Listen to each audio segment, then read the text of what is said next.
Bang! Neeves Knives. I'm Jared, and we are live, ladies and gentlemen. Live on Neeves Knives. How's everybody doing? I think we have a full show today. We do have a bunch of topics to talk about. Let me pull the stream up over on this other end. How's everybody doing today?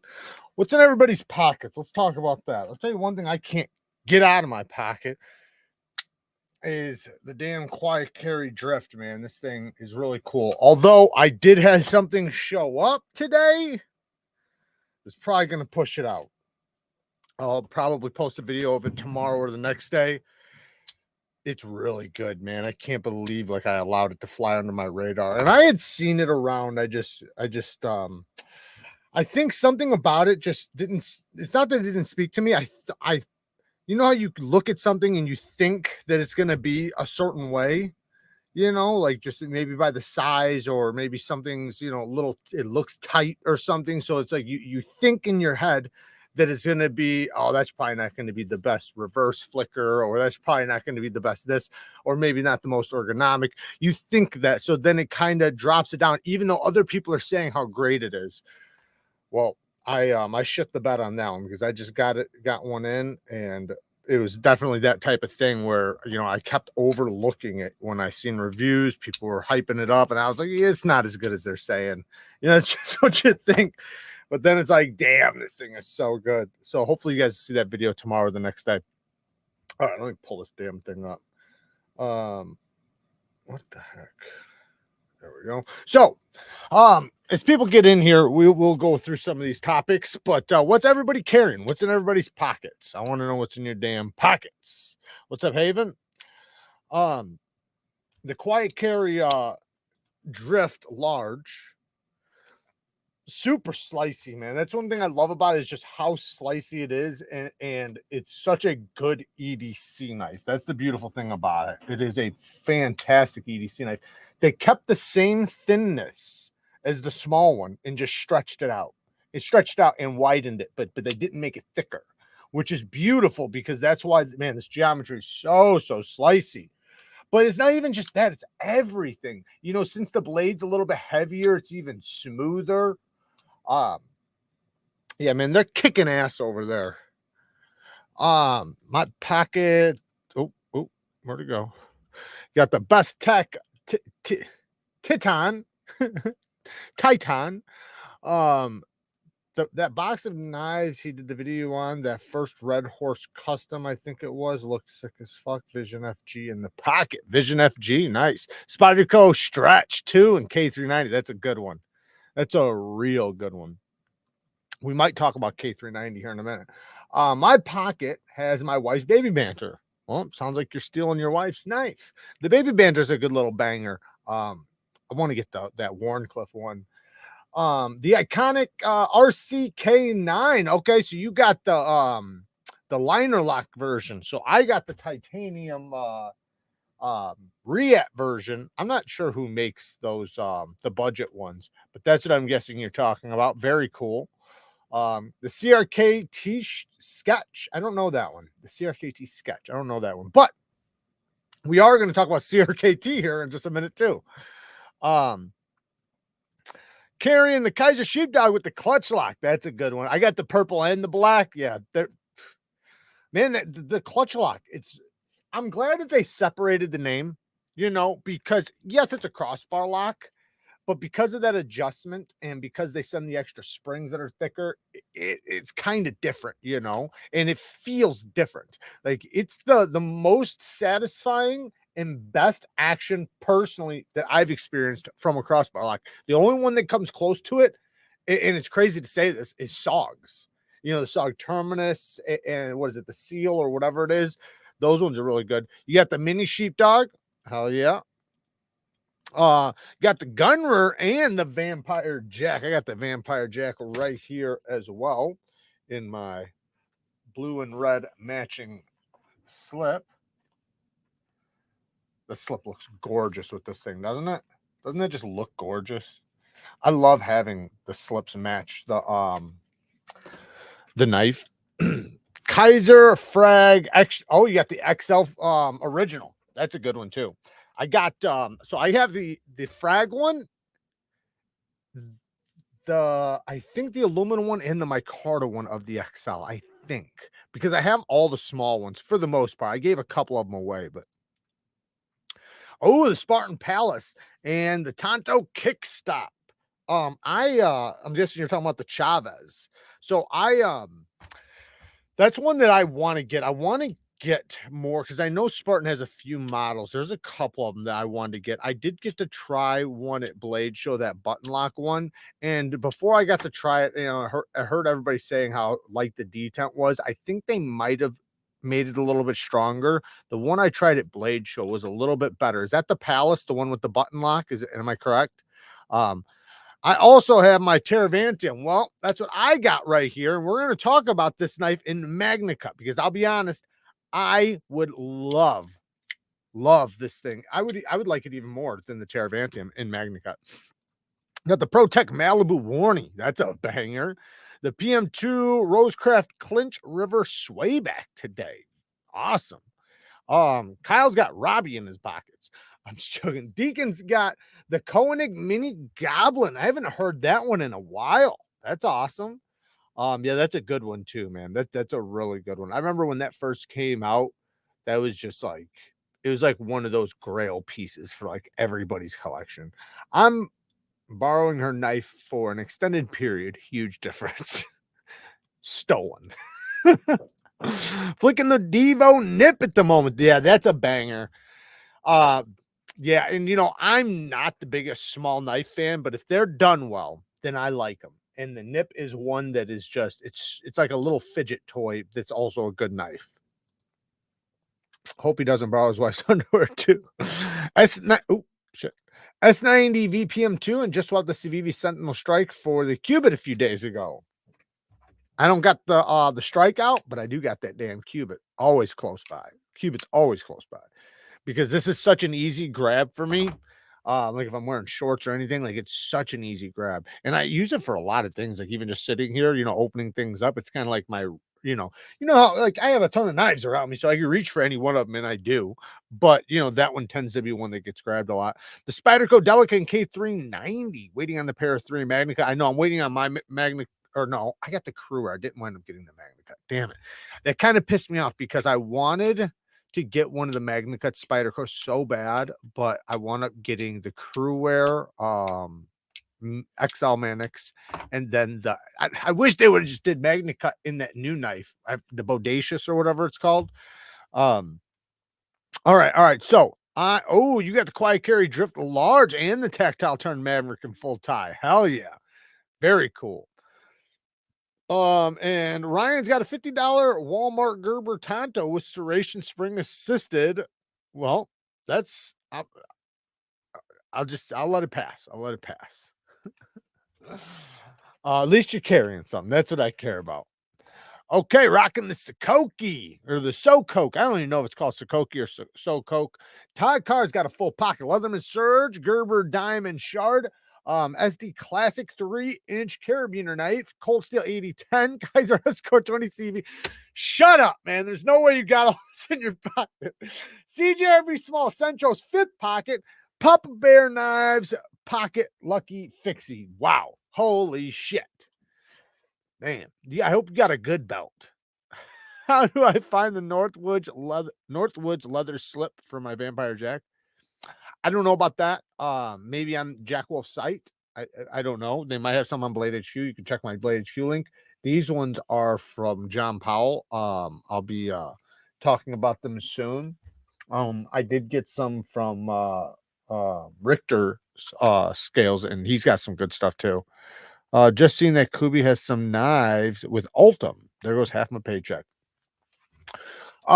Yeah, some people love that Ultem, man. Some people, somebody sent me some Ultem scales. I'm gonna fast forward, so sorry if I missed what you're carrying. I want to start the show.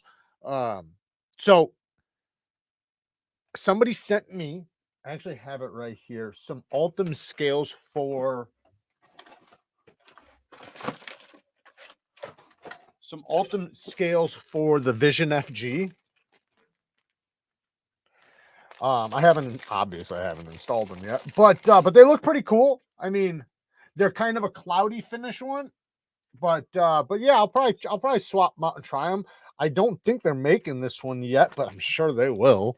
Seems like that's kind of the thing right now is you know, the Ultems. Jared, do you know what the HRC of the new Leatherman Arc Magnacut blade is being ran at? No, but I would guess probably 60, 61, you know, knowing Leatherman. Leather, and I want to just say from Leatherman, I understand it, and I'll explain why. 90% of the people that are carrying Leatherman beat the living shit out of them. Though that's a hard use tool, right? A multi-tool. Multi-tool is a hard use tool. So because it's a hard use tool, I don't think that, I mean, of course you want your knife to stay as sharp as long as possible, but you know, and the thing is that you could go argue both ways, because you could say, well, it already has a pry bar or already has a screwdriver or whatever that you could pry with. Why are you fucking around with your knife like that? You save your knife for cutting. And that's what I would argue and want to happen. But I kind of understand from their point of view that they want to make sure that their edges and knife is very tough. But I don't know what they're running it at. Quiet Carry just dropped the limited large milled Magnacut waypoints. Get them while you can. Yeah, I'm working on getting an affiliate link with those guys here really soon. Because yeah. Anyways, so the Invictus in Magnacut. The Invictus in Magnacut. So I have it linked down in the description. It just looks just like this. Everything's the same. It's just it's in Magnacut instead of Teravantium. Now I think that's badass. One, I don't know if you guys know, but this knife is, the blades are made in the USA. The handle and parts are made in Japan. They take the parts and ship them to China, and they assemble them, and then they send them here for quality control checks and to sell them. So a lot of countries here. Anyways, but the point is though, is that this is a to me, I think this is a good tactical knife. And I say tactical because this thing is thick. Like it is a knife you feel comfortable with doing light duty prying. Now, I was always nervous with the Teravantium because it's unknown to me, you know, just like sharpening. When I sharpen it, now don't get me wrong, it's sharpened up just fine. Granted, I'm a really good knife sharpener, so you know, it did sharpen up good though. So I want to be clear, it did sharpen up really good. But with Magnacut, I'm very comfortable with Magnacut, you know, I'm very comfortable with steels in general. So sharpening a steel on this, I think would just, man, I would feel so much better with it. Now, don't get me wrong, Teravantium is fantastic.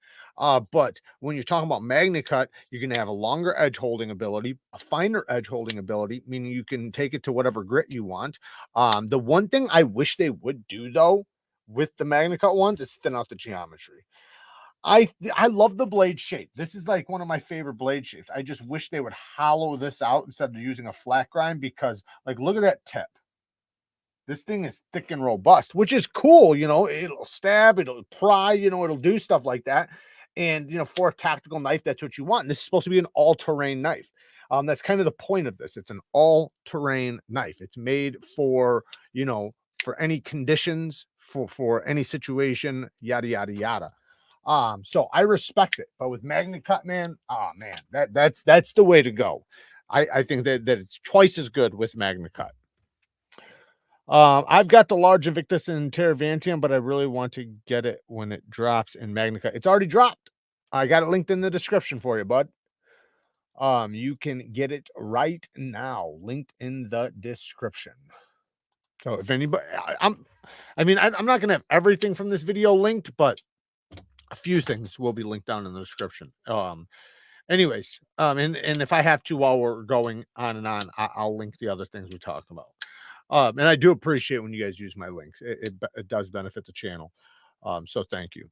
But anyways, you know, this thing, look at how drop shotty. This thing is so drop shotty.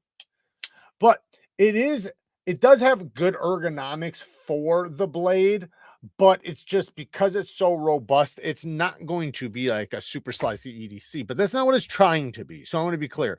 It's not trying to be that. It's trying to be a tough knife. So, and you know, and it has a full titanium backspacer too, which is going to add to the strength and toughness. I'm pretty sure. Yeah, it hits. So this is the stop pin. The titanium rare is the stop pin. So you have the lock bar locking up, pushing it up, you know, into the titanium, which is pretty cool. So yeah, it's pretty dope. And then you got the glowing thumb studs. So you like Buck's Boss heat treated Magnacut. I haven't tried. Oh no, did I try it? I don't remember. I don't remember. I think I did try it, but I don't remember. If I it was only one experience if I did. So I don't remember. I've been looking hard at the Invictus. These companies are trying to take on my monies. Yeah, I mean, it's a cool one, and I do like. I kind, you know, just it's me, right? I kind of, you know, like that it's a little bit of 3 different countries. You know, I don't know why. It's just, you know, it's kind of cool. Don't get me wrong. I would love it to be just 100% USA made, but thank you, Kyle. I appreciate that. It looks like the Megaron Gladiator. Megaron's got some pretty cool stuff coming really, really soon. So picked up a ladybug for your mom, for my mom, and a rock jumper for my dad for Christmas. Very cool. Hell yeah. Get him in there. Get him in here. All you got to do is introduce him to Neevesknives now. 2 Bones, the Gladiator came out after the record. To be honest, I thought the Invictus was an integral when I first bought it. I didn't see the other screws. Oh, you just mean, oh, I see, when you bought it. Right, yeah. Yeah, they're on the other side. They're one side, they're long screws. Okay, so let's so I wanted to talk about this new CRKT. Let me pull it up really quick.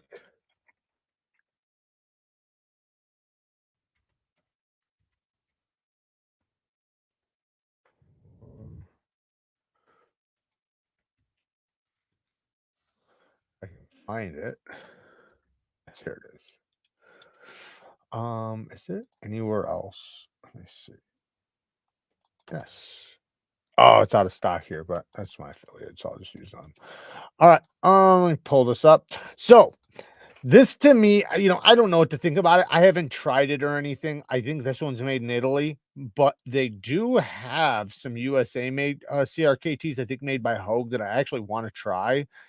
I know this is crazy. I don't know what material this is, if this is like actual gold right here, or if that's just like copper. I don't, or brass, I don't know. But it supposedly has it has damascene steel, and then it's a full titanium construction. I think it is Italy. Let me make sure. Yeah, it's Italy. Um, so yeah, man, $400 for a CRKT. The clip looks really cool. I get it. I get it. I'll be honest. I get it. I'm not mad at the price. It looks like you have a damascene steel pivot, damascene steel blade. The pattern on it's really cool. It's got a roller for the clip. I'm not mad at this. You know, I think it's crazy with some of their other knives, because you see this and I can actually see 400. With some of their other knives, that was a 154 CM made by Hogue, and it's like $200, 200 and something dollars for 154 CM and FRN, or maybe it's G10. Let me pull that one up too, so I can bitch about it. Let me just go CRKT USA made. Let's see if it'll pull it up. No, it doesn't.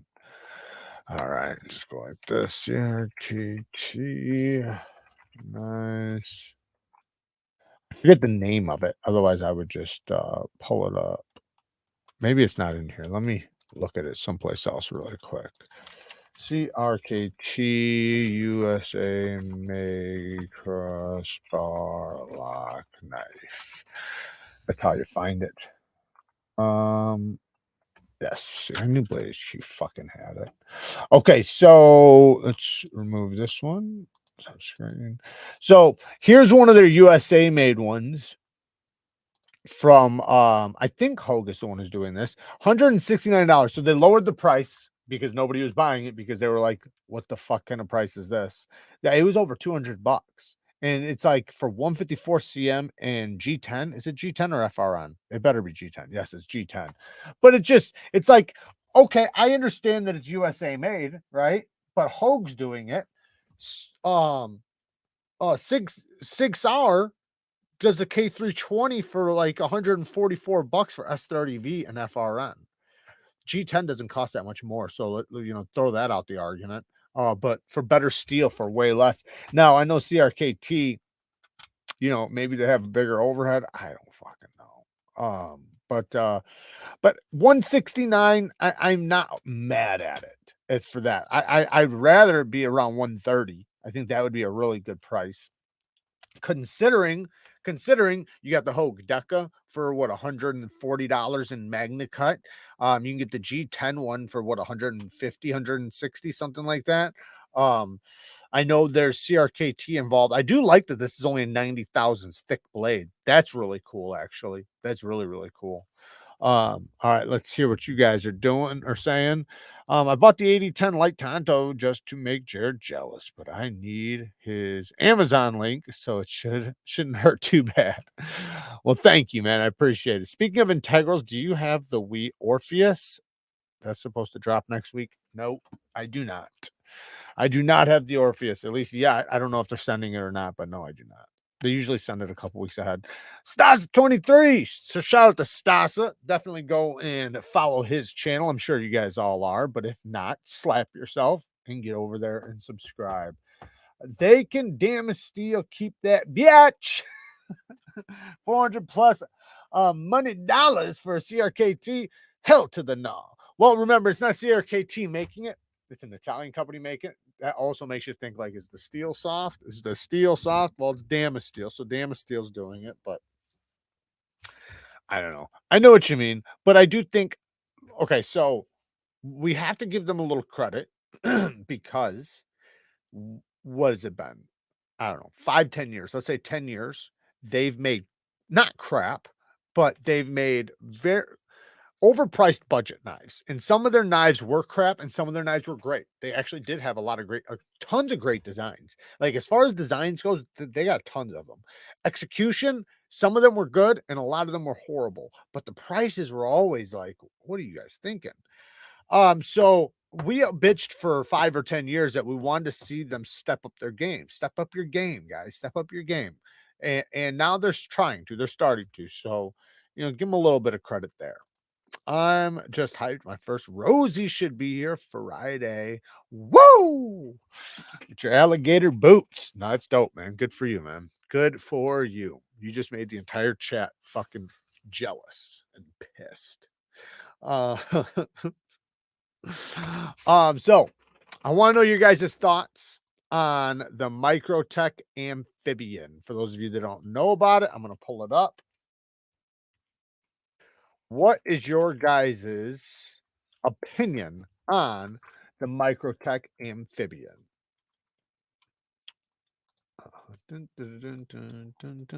So, personally, I want one. I do want one. I like it. But I don't know. And I say I don't know for a few reasons.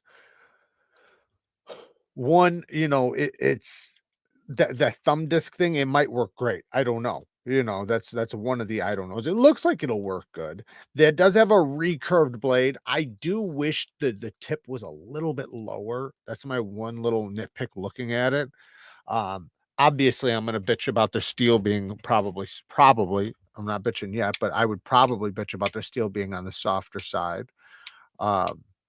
Although, I did think about, I should just really do that edge retention test and just see exactly what it does. I did do one, but I didn't record it, but I should record one, and put it out there.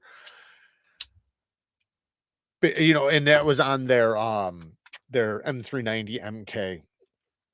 Amphibian looks good. It'd be nice if they did a non-recurved version. Yeah, the way it leans forward, I kind of like that the recurve's there. This is not a pronounced recurve. This is a recurve you could sharpen with a 1-inch stone. So let's be clear. This is not a bad recurve. This is a recurve you can sharpen with a 1-inch stone, because you can see right here, this is a 3.9-inch blade. So it's a 4-inch blade. So there's damn near 4 inches there, you know, because you have a little bit separated from the edge. But so you have plenty of room there for pretty much any sharpener. So anybody who has a fixed angle sharpener will be able to sharpen it. I want one. If I ever get one, I'll tell you my opinion afterwards. My thoughts is that it gave me a chubby and I want one. That's kind of how I thought at first. You know, thing is, it's like they did that shit with the MSI and the Stitch. Well, mainly the MSI, where they raised the price on it. Like, I don't know, like they said it was going to be around 250, then all of a sudden it was higher, then it went a little bit higher, then it went a little bit down. Now you're starting to see some for a little bit of a lower price. And it did definitely put a bad taste in my mouth. I understand they're wanting to make their money, and I want them to make their money. So I'm not mad at that. People bought it, you know, they don't have to buy it, and they bought it. I bought it. Fuck, I bought fucking multiple of them. I don't even remember how many I bought. I think I bought 4 of them. But because I gave some away. But the amphibian, though, to me, I think it looks cool. It looks like, you know, a tough knife. It looks, you know, I like the ram lock. Now, here's my gripe. My real gripe is that they heard the feedback from the MSI. I'm guessing this is going to have the exact same action. I like that it's on multi-row ceramic bearings, but why not figure out a way to make this action better? You know, make the knife snappier. Now, my MSI has gotten very smooth, and it is a lot better than when it came out of the box, but it would just be great if that fucker was, you know, really good, just right out of the box. And not, because it's weird, because it almost, this is what's crazy. It's on multi-row bearings, but it feels like it's on washers. And that's because of the lock in the back. The lock in the back pushes up. And listen, I'm not like, you know, the type of guy that's like, you know, everything has to be drop shutty or anything like that. Like, I love every type of action, slow rolling action, stiff action. I love it all. But with this one, at least with my MSI and my Stitch, they almost felt gritty at first, you know, which they did break in, so that's fine. Hey, Steve, we're actually about to do, you're one of the topics here. Marfione sucks dick from the back. Thank you for the 2 bones. So you know what, while he's here, we might as well talk about him now. So Steve Kari is, you know, you guys know he's been making his custom knives, all different types of fixed blades, gorgeous fixed blades. I have one of the chef knives. He is going to be, you're going to be able to find his knives soon. I'm not sure exactly when, but pretty soon on USA made blades, which is really cool. So shout out to him for getting in there, because that's a huge thing, you know, for any company, you know, that's making knives in the USA, to get into a company like USA made blades. That's a massive thing for him. And I wish nothing but the best for him. I hope it's like super successful. I hope everything just fucking starts, you know, going really, really good, because there's little opportunities, you know, like you got to jump on them when you get them, man, you know, because you could go an entire year without like a real opportunity. You can go a fucking couple of years, you know, but you know, you get these little gems, you know, and if you take advantage of it and you jump on it, and you can take that little gem and turn it into something really beautiful.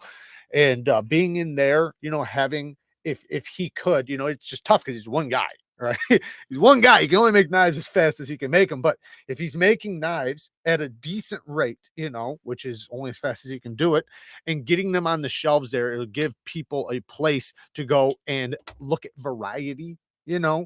And once you start having variety out there, you know, and also, because some people, it's not that they don't have an imagination. I just don't think they have, not the patience. I don't even know what it would be called. They don't really want to contact the maker and have something made. You know, like, it's like they don't want to pick the stuff. They almost want it just made, and then they get to pick from what's made. And I've even been that way. But shout out to Steve. Definitely check him out on Instagram. He does have an Instagram page where he also has a YouTube channel that he doesn't run anymore, but he has a ton of steel testings and stuff like that on there. He used to do steel tests, which was really awesome. But he retired. He retired from that. But yeah, soon be able to see them on USA made blades, which is bad fucking ass. My experience with the Stitch and MSI is that the pivots were cranked down hella tight. So what I've noticed, maybe I should just grab one of mine, but what I noticed is the lock, where the lock engages, right? When you open it, it pushes up onto the tang. So as the tang rotates like this until like this is the blade, you know, this is the pivot. As it rolls, it's pushing up on it as it's rolling around, creating friction until it locks up. Hopefully that made sense. Just my damn arm. What's up, Spider G? Bro, I got the Olaton's tie frame lock with the 39 CR replacement blades, drop point, sheep's foot, and fully serrated. I've been carrying it for a day, for 2 weeks. Baddest. You know what? Good thing you got in on it, because those sons of bitches raised the price to $72 after I did my video. After everybody was buying them, which is great. I'm glad I'm glad we got in on it before they raised the price.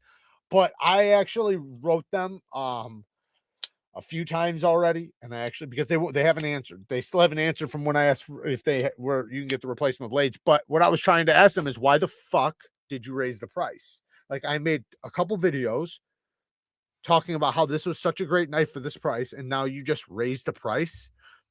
Like, and maybe they just didn't know what happened, and they just thought, man, this price must be too low. You know, people are buying them like crazy. You know, let's raise the price. That could have been their thought. They might not have known that somebody did a video or whatever. But if they check their damn DMs, they would see that somebody, you know, already responded to them. So I left a bunch of messages on some of their posts, and you guys should do the same thing. Tell them to check their damn messages, because I have multiple messages in there.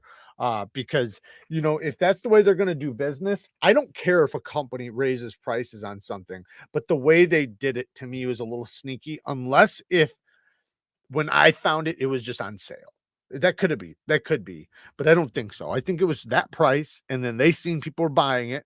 But the problem with that is that now you make me not a liar, but that's the reason why you guys rarely hear me say a price in a video.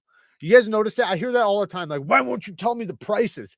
Because they're subject to change. So this video could be watched in a year from now, and the price might go up 10, 15 bucks. And then I got to listen to 6,000 comments on how I was wrong about the price, which does happen.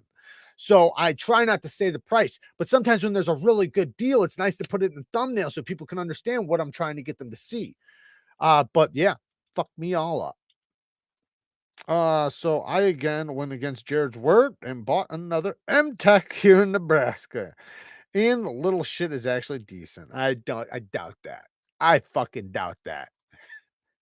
You should wash your mouth out with soap for even saying that. If you want to see the amphibian review, Metal Complex did one the other day. Yeah, I seen a little bit of what he did. I haven't had a chance to watch the full thing. I tend to like to get my own experience. Not that I don't trust or believe anything he says. It's not that. And by the way, hopefully we'll be doing a live here pretty soon. I think next week, if he's able to show up. But I like to get my own opinion, because there's so many knives that, you know, I see, and you know, I see the video, and and I've said this before, like I've had multiple bad experiences where I listened to and it's not that the reviewer was wrong or anything. It's just that maybe mine was bad or something like that. My experience was different. Or because they didn't test it enough. Like, you know, I had the one that almost cut my damn finger off. Right after I watched somebody check it. I'm not going to say who or anything like that, but I watched somebody check a knife, and I got that exact same knife. So in the video, they checked the lock to see if it was strong, and they said it had a strong lockup. So when I got it, I was on camera and I went to check it, and it failed so easily. Like my finger, and this is why I always say, don't ever go like this and check it, or like this. Always pinch it from the back, no fingers in the front, because it's not if it'll fail, it's when, and eventually it will. So one day one's gonna fail super easy, and if your finger's in the way, it's gonna be cut. So, and that's what happened, because I went to like really check it, and it failed so easily that it was almost like it was unlocked. And And I was like, oh man, like, and that was, you know, and I was, and like, I'm not trying to shit on any knife reviewer or anything, you know, fucking, I obviously review knives. So, but, you know, it's just one experience where it like made me kind of think like, man, I need to make sure I, you know, do my own tests and not take what somebody else says. Sorry, I got a hangnail. And take it as word, you know, take it as, you know, like that's how it is. I need to make sure I test it first myself. Well, the choil isn't very good, but what can you expect? But it's genuine S35, poor heat treat, but what can you expect? It's not great, but it's not bad. Um, has it been tested? Did you test it to make sure it's real S35? The Magnacut Invictus has thinner blade stock. Oh, it does. Does it? Oh, that's awesome. I guess I should have looked at that. I didn't think it did because it didn't when I looked at it. Can I pull where is it at? I thought I looked. Let me look. Yeah, so yeah, 100,000. So what is this one? Let me measure it really quick. So this one is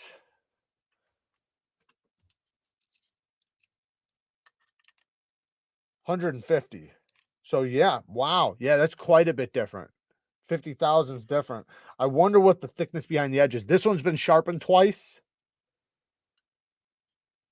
And it is 36 thousandths behind the edge. In the thinnest portion, it is 28 thousandths. So between 28 and 36 thousandths behind the edge changes 10 thousandths from here to here. That's what I'm saying. It's thick geometry, but with 50 thousandths different in blade stock thickness, that's going to be a big difference. How much better? $35 knives, but you have to wait to get it. I actually bought 2 Ultem. Smart man. I'm kind of mad that I didn't get, because remember I said I wanted to buy some for a couple of my cousins. You know, like I gave my one buddy a Spyderco pair of 3 in Maxace. No, I shouldn't have gave him Maxace because, you know, he does construction. He snapped the tip. I fixed it, so it's fine. It's still going. But you know, some of my cousins are so tough on their knives, you know, and you know, they don't treat them as good as we do, which is fine. You know, they shouldn't. They're working. You know, it's a fucking tool. But that's what I thought, that was just a perfect tool for them, you know, something they could just beat the living shit out of and not have to worry about. Now I have doubled blades and parts if needed, so worth it. Even for 70 bucks, but that's fucked up. I know. That's the shitty thing, is that it's still well worth the $72. That's what pisses me off about it, because it's still worth that money. But it's the principle. It's the principle, man. Hi Jared, I see that Invictus looks amazing, so distinctive to me. I want one. Linked in the description, man. If you do get it, make sure you use my link. I definitely think it's an awesome one.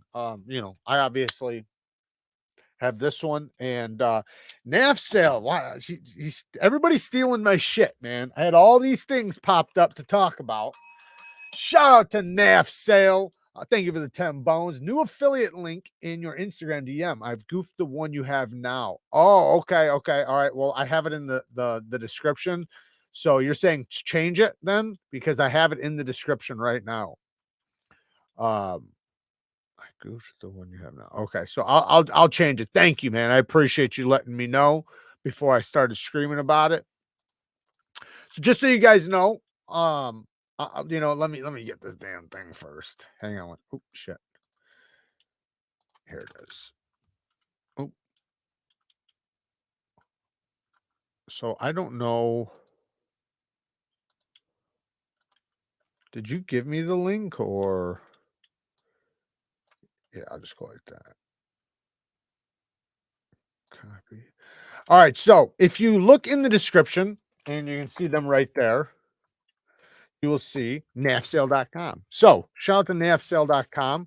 They buy and sell knives. So basically, if you want to sell your knives, you can sell them on their site. They get a little tiny kickback, and you get a risk-free sale or way to sell your knife. The buyer and the seller are both protected, but also they also have brand new knives on there. So if you're the type of person that's like, I don't want to buy used knives, you don't have to. You can buy brand new knives. But what's cool is that they tell you the condition and all that stuff. So a lot of times, then you can save yourself 10, 20, 30, 40, 50 bucks, you know, for a brand new knife that's not even been used. And it'll tell you, or maybe it's lightly used. Personally, for me, I'm going to use the knife. So I don't give a fuck if it's cut a couple things. You know, I'm going to cut more than whatever they've already cut with it. You know, granted, like if it's been resharpened and everything, that might, you know, make you hesitate depending on who sharpened it. And if you know, you can kind of see if it's been sharpened properly or not. But most of them are all, you know, factory edges, new in box, or at least like new, you know. So very, very cool. Now, another thing is that if you guys sign up to their page, I get a little tiny kickback. So if you guys want to use that link down in the description, sign up to their page, so that you know, you can be part of the damn team. Got my Manix XL. You talked me right into it. Where can I get the micarta scales on a better cage? Kevin, I'm sorry that you did that, but they just dropped versions in micarta. I'm sorry. They just dropped some in micarta and crewware. They're not out yet, so I don't know how long it's going to be. I pre-ordered mine. They should be dropping soon, though. I would think it says coming soon. I don't know. It's weird how they put it in the new arrivals, making you think that it's going to be here, you know, like tomorrow or the next day. So, but I don't know when it's going to be. But as far as the cage, you can get the cage on Etsy. You can get it on, you can get the titanium cages on Etsy. You can also, I think Flytanium has them. Flytanium has them. You can get the scales, the cage, and then if you want, you can get a ceramic ball too instead of the steel balls. You'd be surprised. I don't know which one's stronger. I would imagine, see, it's weird because people will get the ceramic because it's probably a little bit smoother. And the thing is that like, if you take one of those ceramic balls and you sit there with like, say, a vice grip or pliers and you try to break it, you're not going to be able to. Like, they are incredibly strong. Hard, really, not strong, hard. But I wonder what is stronger or harder. I know the ceramic's harder than the steel, but what I mean is that I wonder which one would survive under pressure the longest, which one would fail. I don't know. I've heard the ceramic will do better than the steel, but I don't know. Do you still have your Raven lock, or do you know where I can buy one from? I do still have my Raven lock, but I do not know where you can buy one from, unless if you talk to Raven. I got it put up. But yes, I do still have it. Win Plus knives are $17 for D2 and G10 right now on Amazon. Have you tried the Jared? Well, worth 17. I don't Win Plus. I don't know what that one is. I'll have to check it out. NAFS selection has gotten bigger every time I check. Yeah, that's another thing. They're constantly growing, constantly expanding. So, like, if you go there one day, stuff is constantly being changed. So, like, don't sleep on them, you know. Like, there's times where like I wind up getting upset because I'll check it and, you know, something will be there and it's like, man, I can't believe, you know, that's there. Like, but then it'll be gone quick because, you know, that's why you want to check it constantly. Thanks for showing me Musk and Hustle, Jared. Not a problem. Hey, it's awesome you brought that up. I'm going to bring this up. I know it's early. I know we are 15 minutes away or 30 minutes away from talking about this, but I'm going to talk about it right now. Let me pull it up. Or you know what? Damn it, I should have pulled up. You know what? First, let's just check out NAFSALE really quick. Let's just do it just to do it. And then we will check out this fragrance thing. But let me pull this up. Share screen. So here is NAFSALE. Like I said, it is linked down in the description, but you can see we'll go to American Blade Works. So he has American Blade Works on here now, which is absolutely badass. These, you know, tend to be a little bit more difficult to get, but now you do have a way to get them. Is there a second page? No, there was some titanium ones available, but they look like they're sold out. What kind of material? Oh, G10. Okay. But these are 100% USA made, and they're badass. You got stuff from Giant Mouse, made in the USA right here. And there we go. We got a Chef Kalari custom, Steve Kalari custom. 90 thousandths blade stock thickness and 5 thousandths behind the edge. He's lying about that. I want to tell you guys right now. He's lying about the 5 thousandths behind the edge. Mine was 3 thousandths, a quarter inch up the fucking blade. So 5 thousandths is it's a stretch. It's really more like 1,000th. And I'm not exaggerating. I could grab mine right now, and it literally is. If I measure that far up the blade, it's 3 thousandths. Whoa, we got a Koenig here. Koenig Arius. Looks like a DLC version. Woo! Oh, man. Excellent condition. 1,050. That's actually not a horrible price. Let's take a look at the edge. Oh, man, it's hard to tell. It looks like a factory edge. Yeah, that looks like a factory edge. Yeah, that's cool. Like yeah, very cool. That's awesome, man. Hell yeah. And there's another one. We got a Steadfast. Here's another one from Chef Kalari or Steve Kalari. I keep calling him Chef.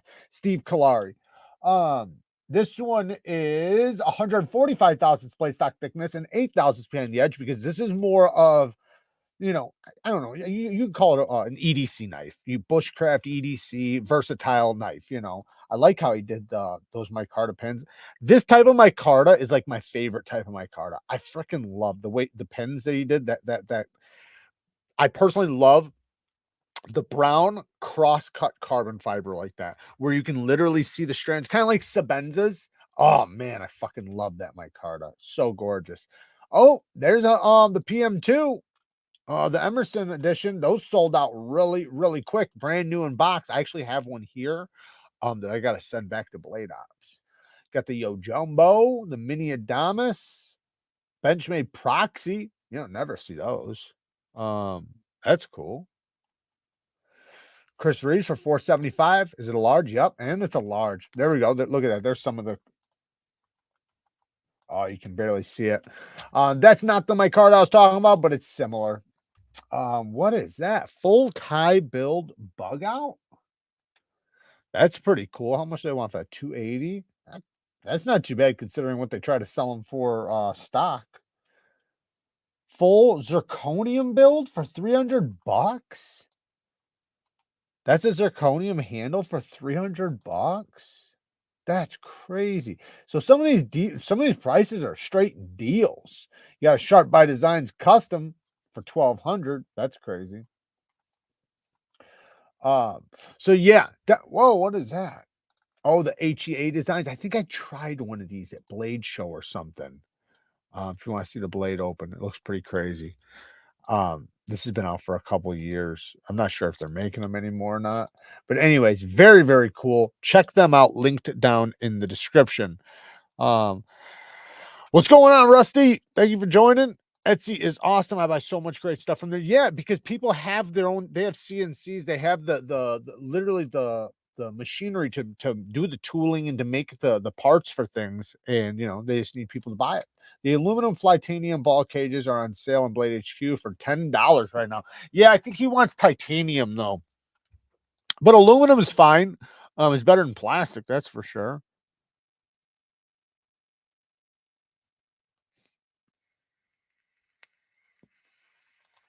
I have a question. If I bought, say, a cold steel knife on Amazon, is the quality going to be worse than buying it, say, Blade HQ? No, it's going to be the same. So the thing is that okay, so first off, when you go to Amazon, let me just show you something. I'll pull it up really quick so you can see it, and then you'll be confident. I'm going to show you how to be confident. So pull up Amazon. So when you go to Amazon,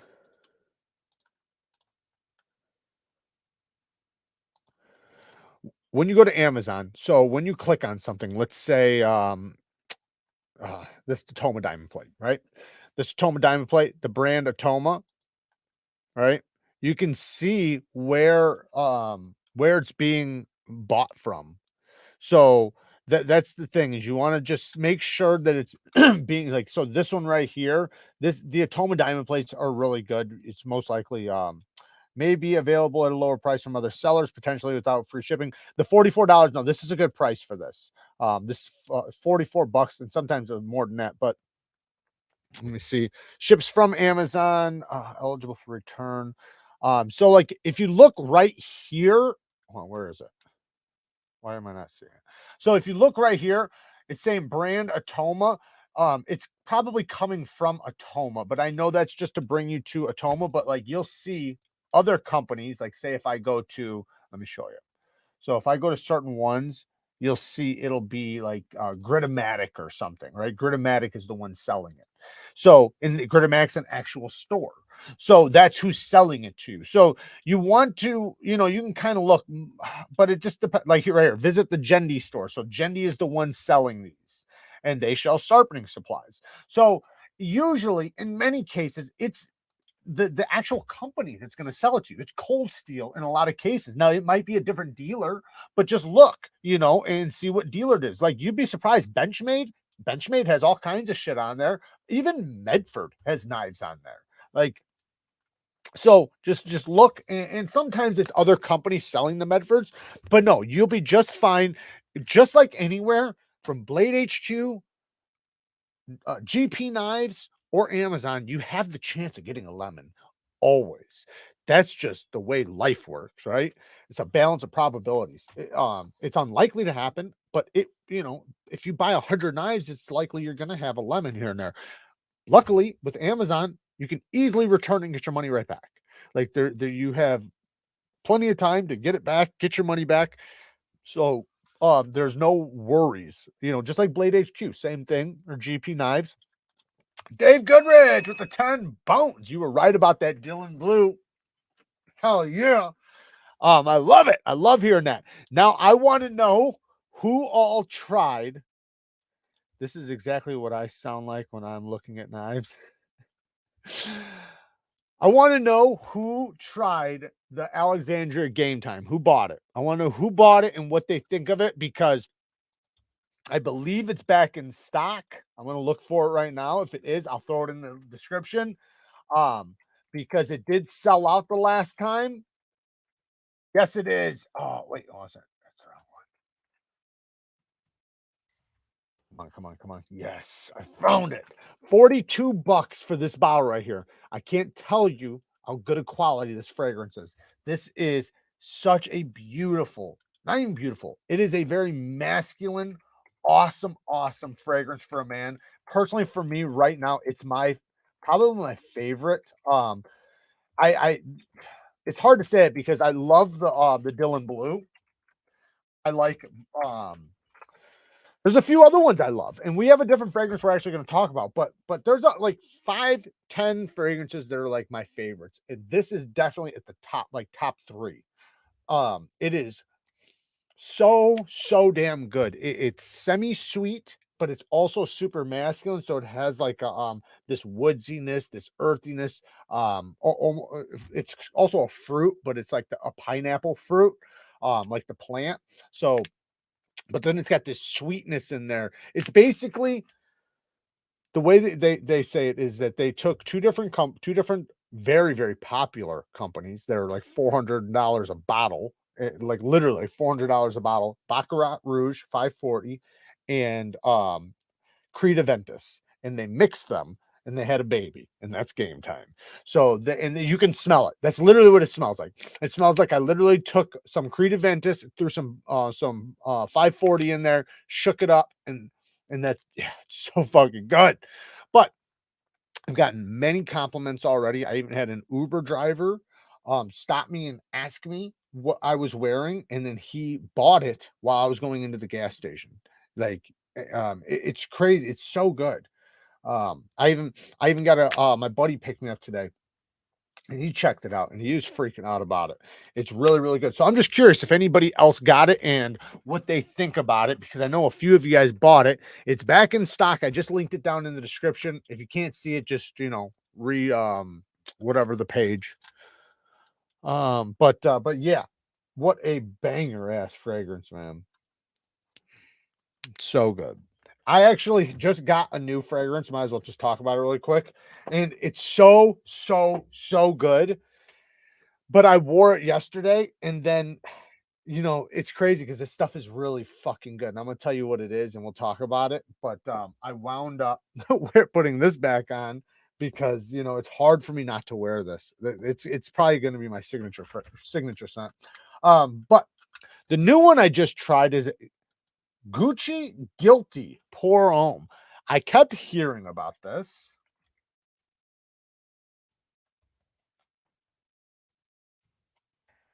I kept hearing about it, and everybody kept talking about just how this scent was just like so good. It's like one of the best fragrances, blah blah blah blah blah.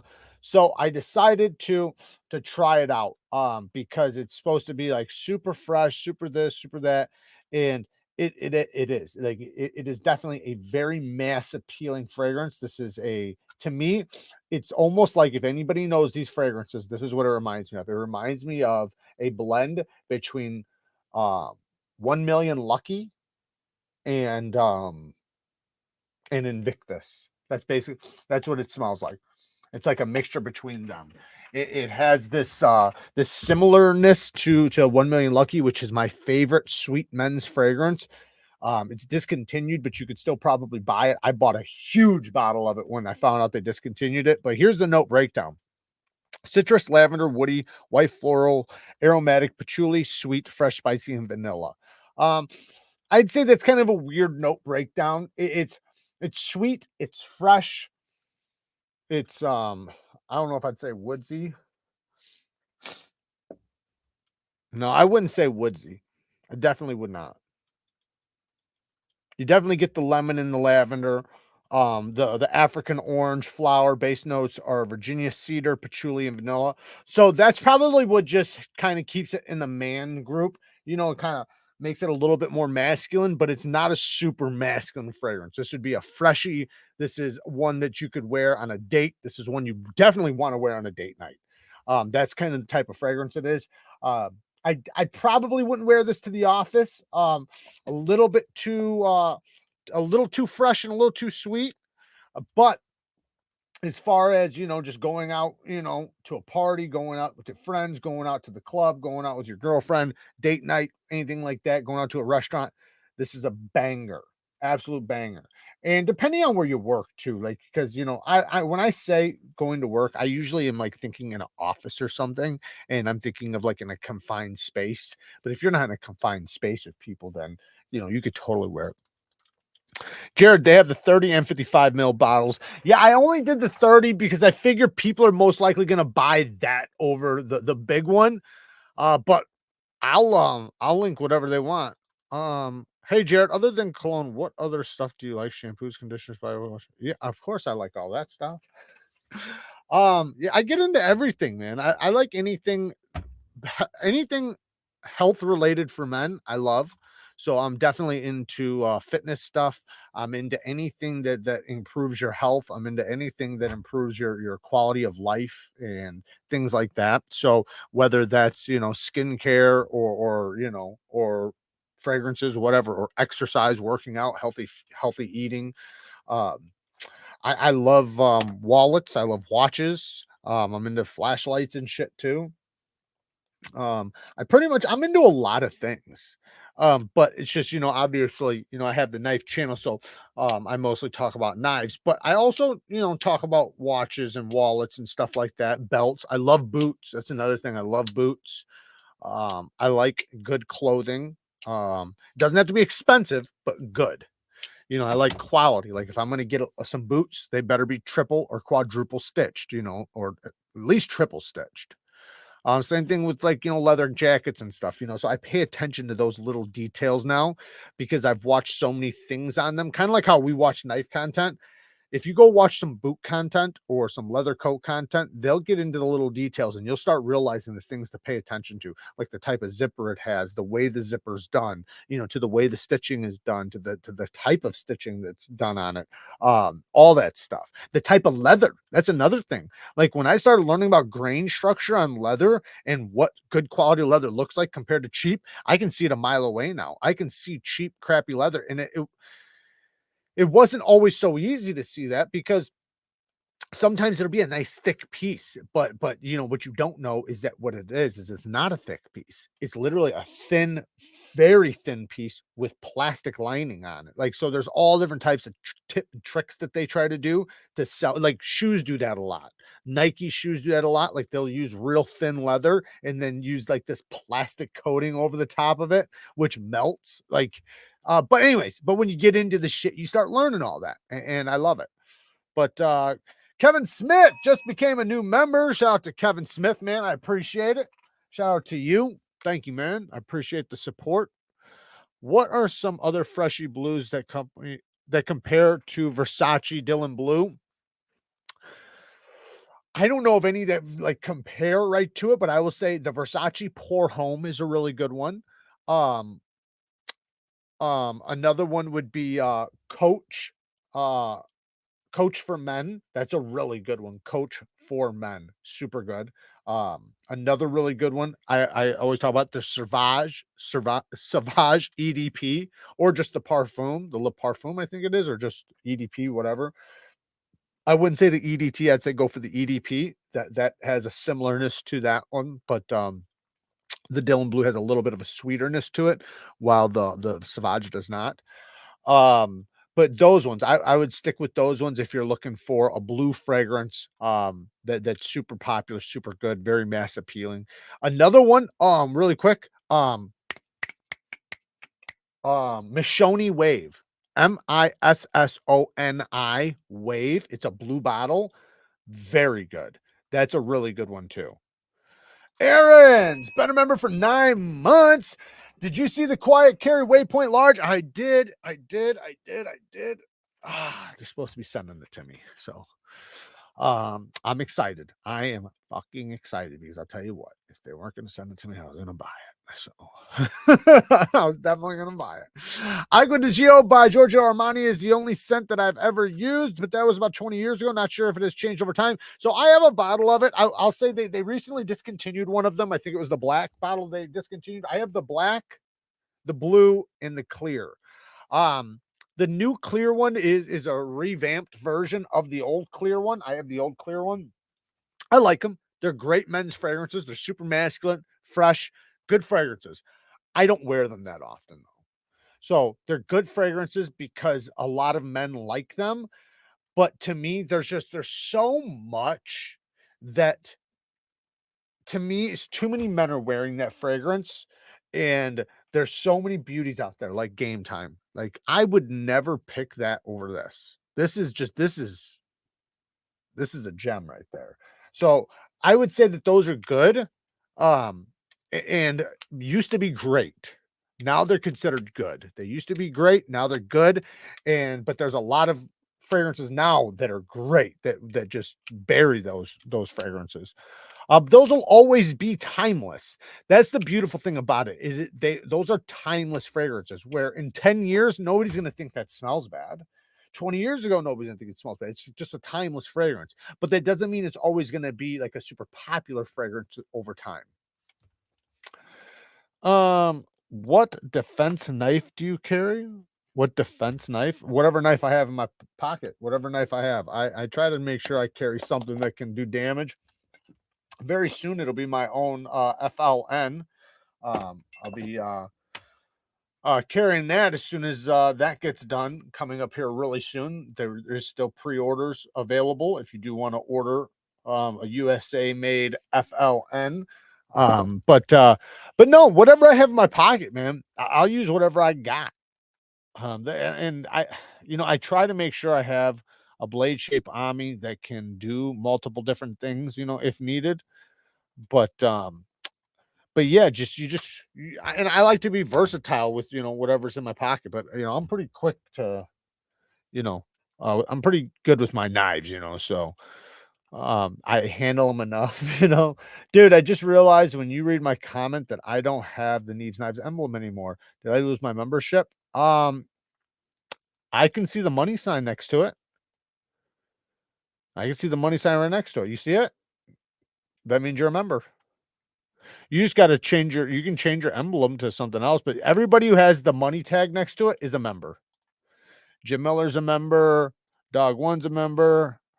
You remember, um, Jim says, dog one started on my dad's survey crew at 13, running a crew at 19.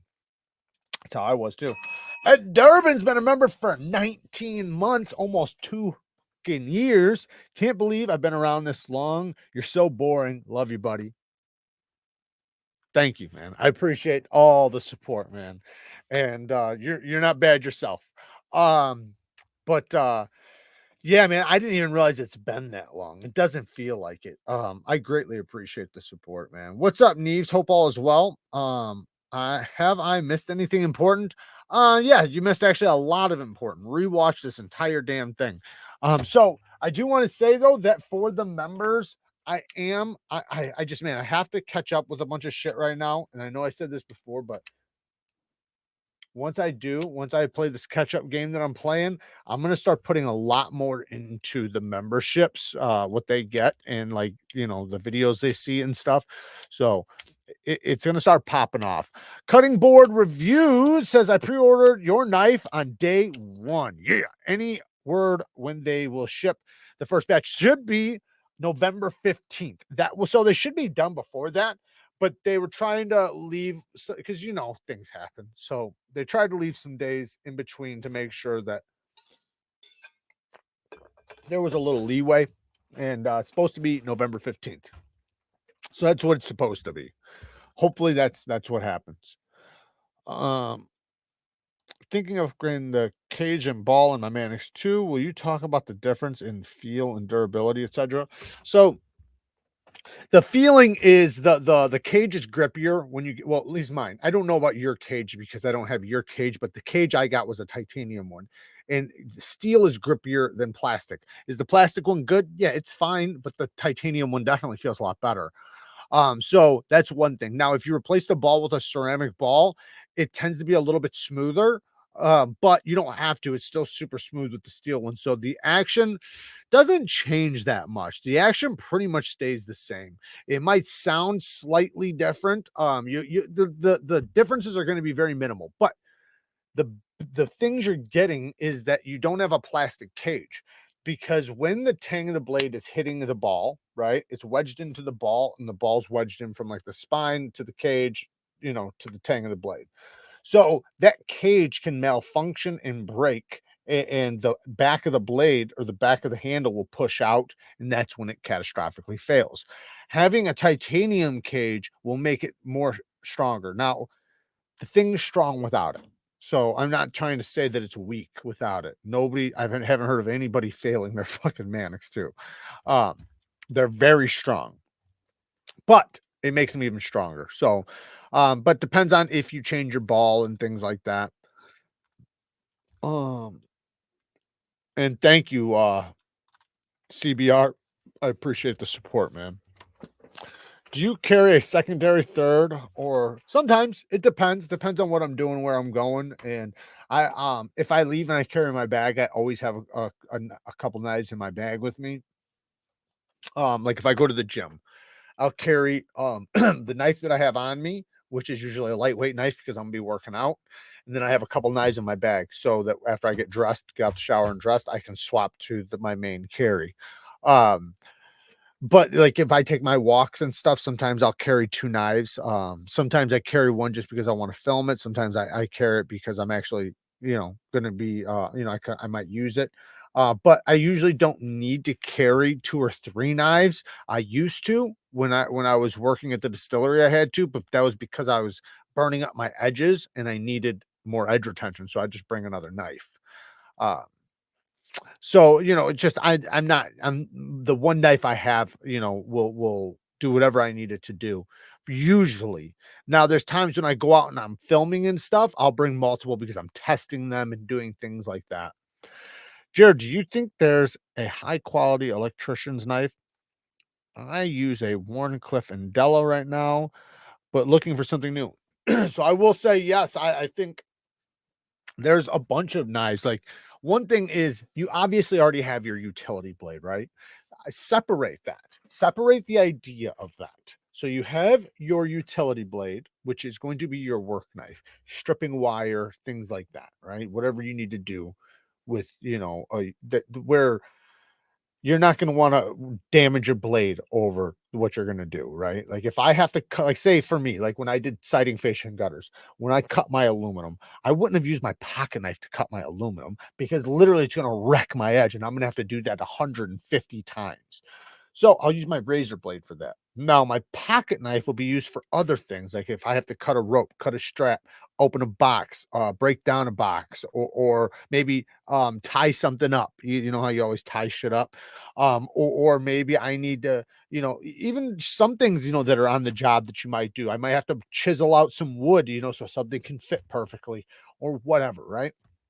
You might even have to pick around a hole or something like that to get some shit out of something. Um, but yeah, I think there's a lot of great knives. I think the one thing you're gonna want to just make sure is the geometry is good. I think Spyderco is a great one as long as you're not worried about the tips. But being an electrician, hopefully you're using mostly precision. But if you're looking for something a little tougher, um, um, yeah, I wouldn't even go tougher. I think you have something really good. I think the Enduras are really good. I think you'd probably be really happy with a stretch. That's another one. I think the Spyderco stretch and K390 would probably make you really happy. Um, the PM2s, the Spyderco PM2, the the Mannix, another good one. Um, I probably wouldn't go with a Benchmade. I think the geometry would be probably too thick for you. But yeah, I'd stick with those. I think you're in a good place with Spydercos. Um, and one thing you're really good with Spydercos is the heat treatment.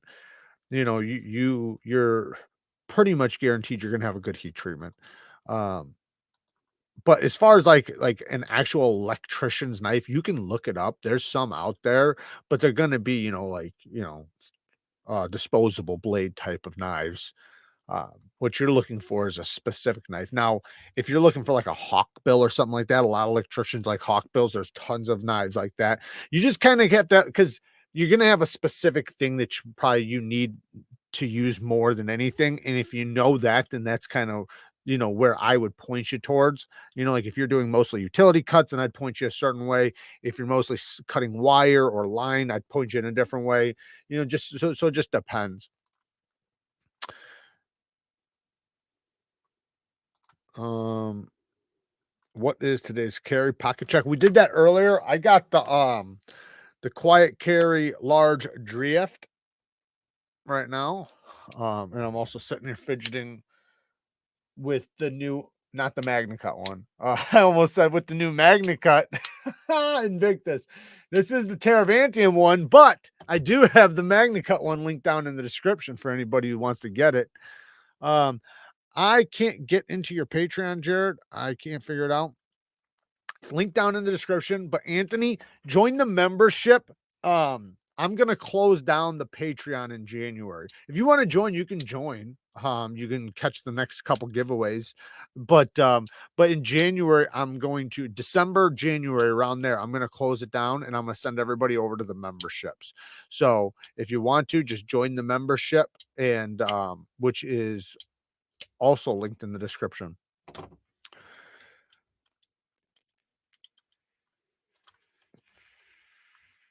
Yeah, I think the Japanese Spydercos are really, really good. I think those are really good. I love the Taiwan ones. I love them all. I love them all. I'm not a big fan of the Chinese one, Chinese ones, but I like all the rest of them.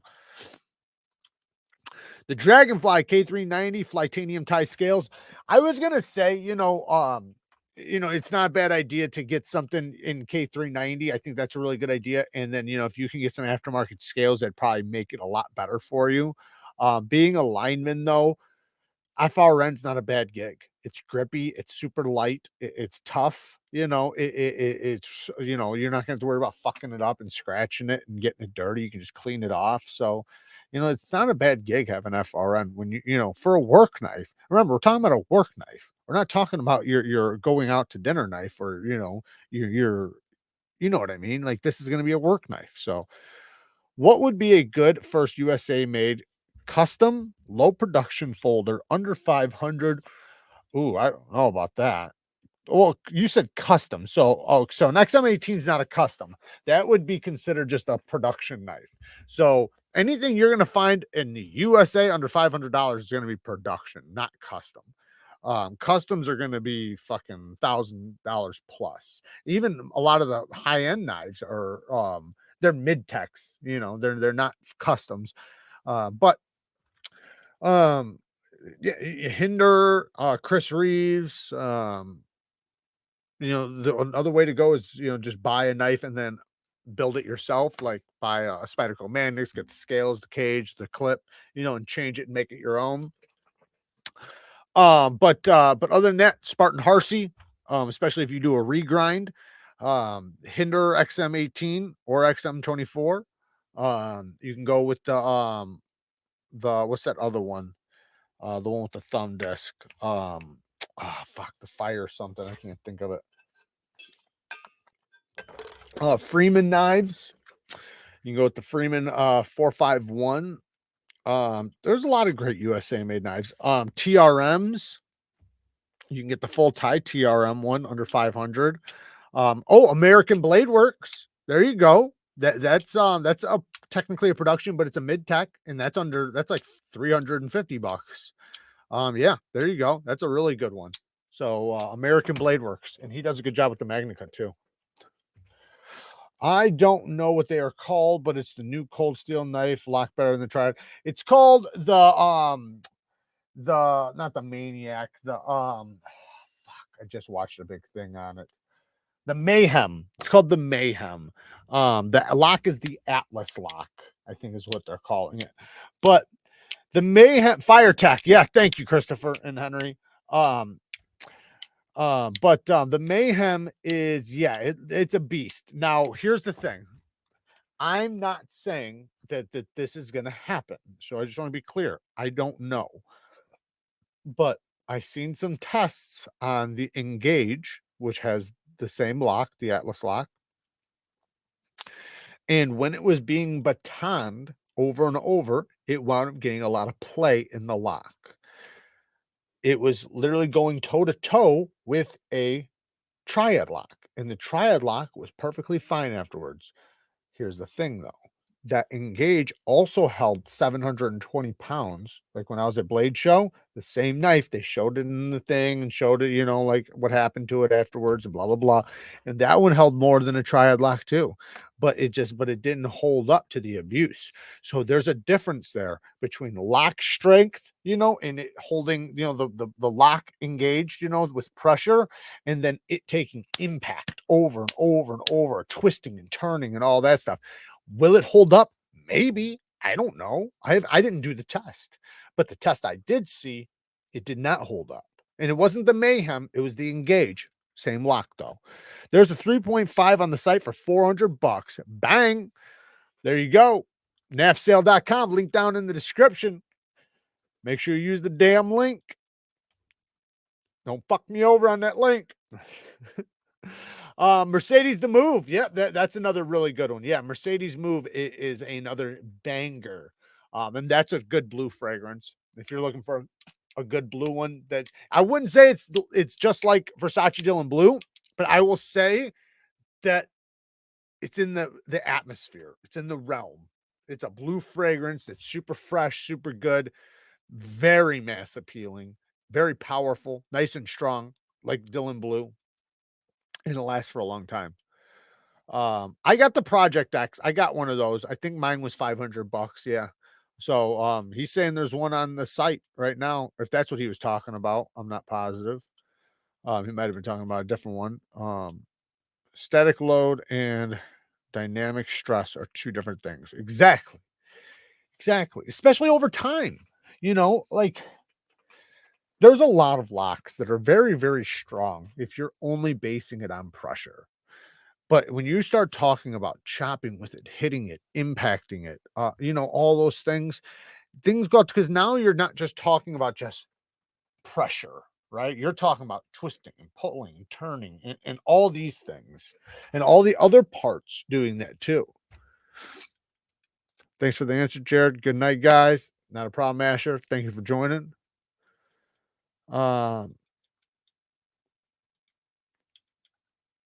Didn't really know, just hiding among knowing fellas. The FireTech's a good one. I like that knife. I do. All right, so did we get to everything? No, we did not. We didn't get to everything, but that's okay. We will we do got story time coming up here in a minute. So I guess we'll just shoot the shit for the next few minutes. I was gonna bring up Original Goat, just so you guys know they have the AD-15, which I have over here. They got the AD-15 on. I don't have the one on skiff bearings, so don't think I do. But they have the titanium scales with skiff bearings for the AD-15 that you can get. So you can get skiff bearings like this, the nice thick ones. They're really thick brass cages, and instead of being washers. So you can go watch the action on their Instagram, and it just falls. Like when you go like that, it just goes wham.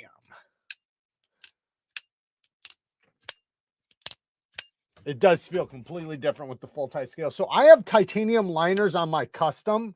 Let me just grab it right here. So I have a custom here, the Demco, and it's got titanium backspacer, titanium bar, titanium liners, but it's got the G10 scales, right? I thought about switching it to my card or getting my card. I thought about trying to put titanium on it, but I know probably won't fit. You know, the parts are going to be slightly different, but they look so even and so good that it looks like it'll fit. But anyways, you guys can check that out. Links in the description to Original Goat. Use the discount code for 15% off. What's up, look? What's that run, Jared? What, the AD-15 scales? Is that what you're asking?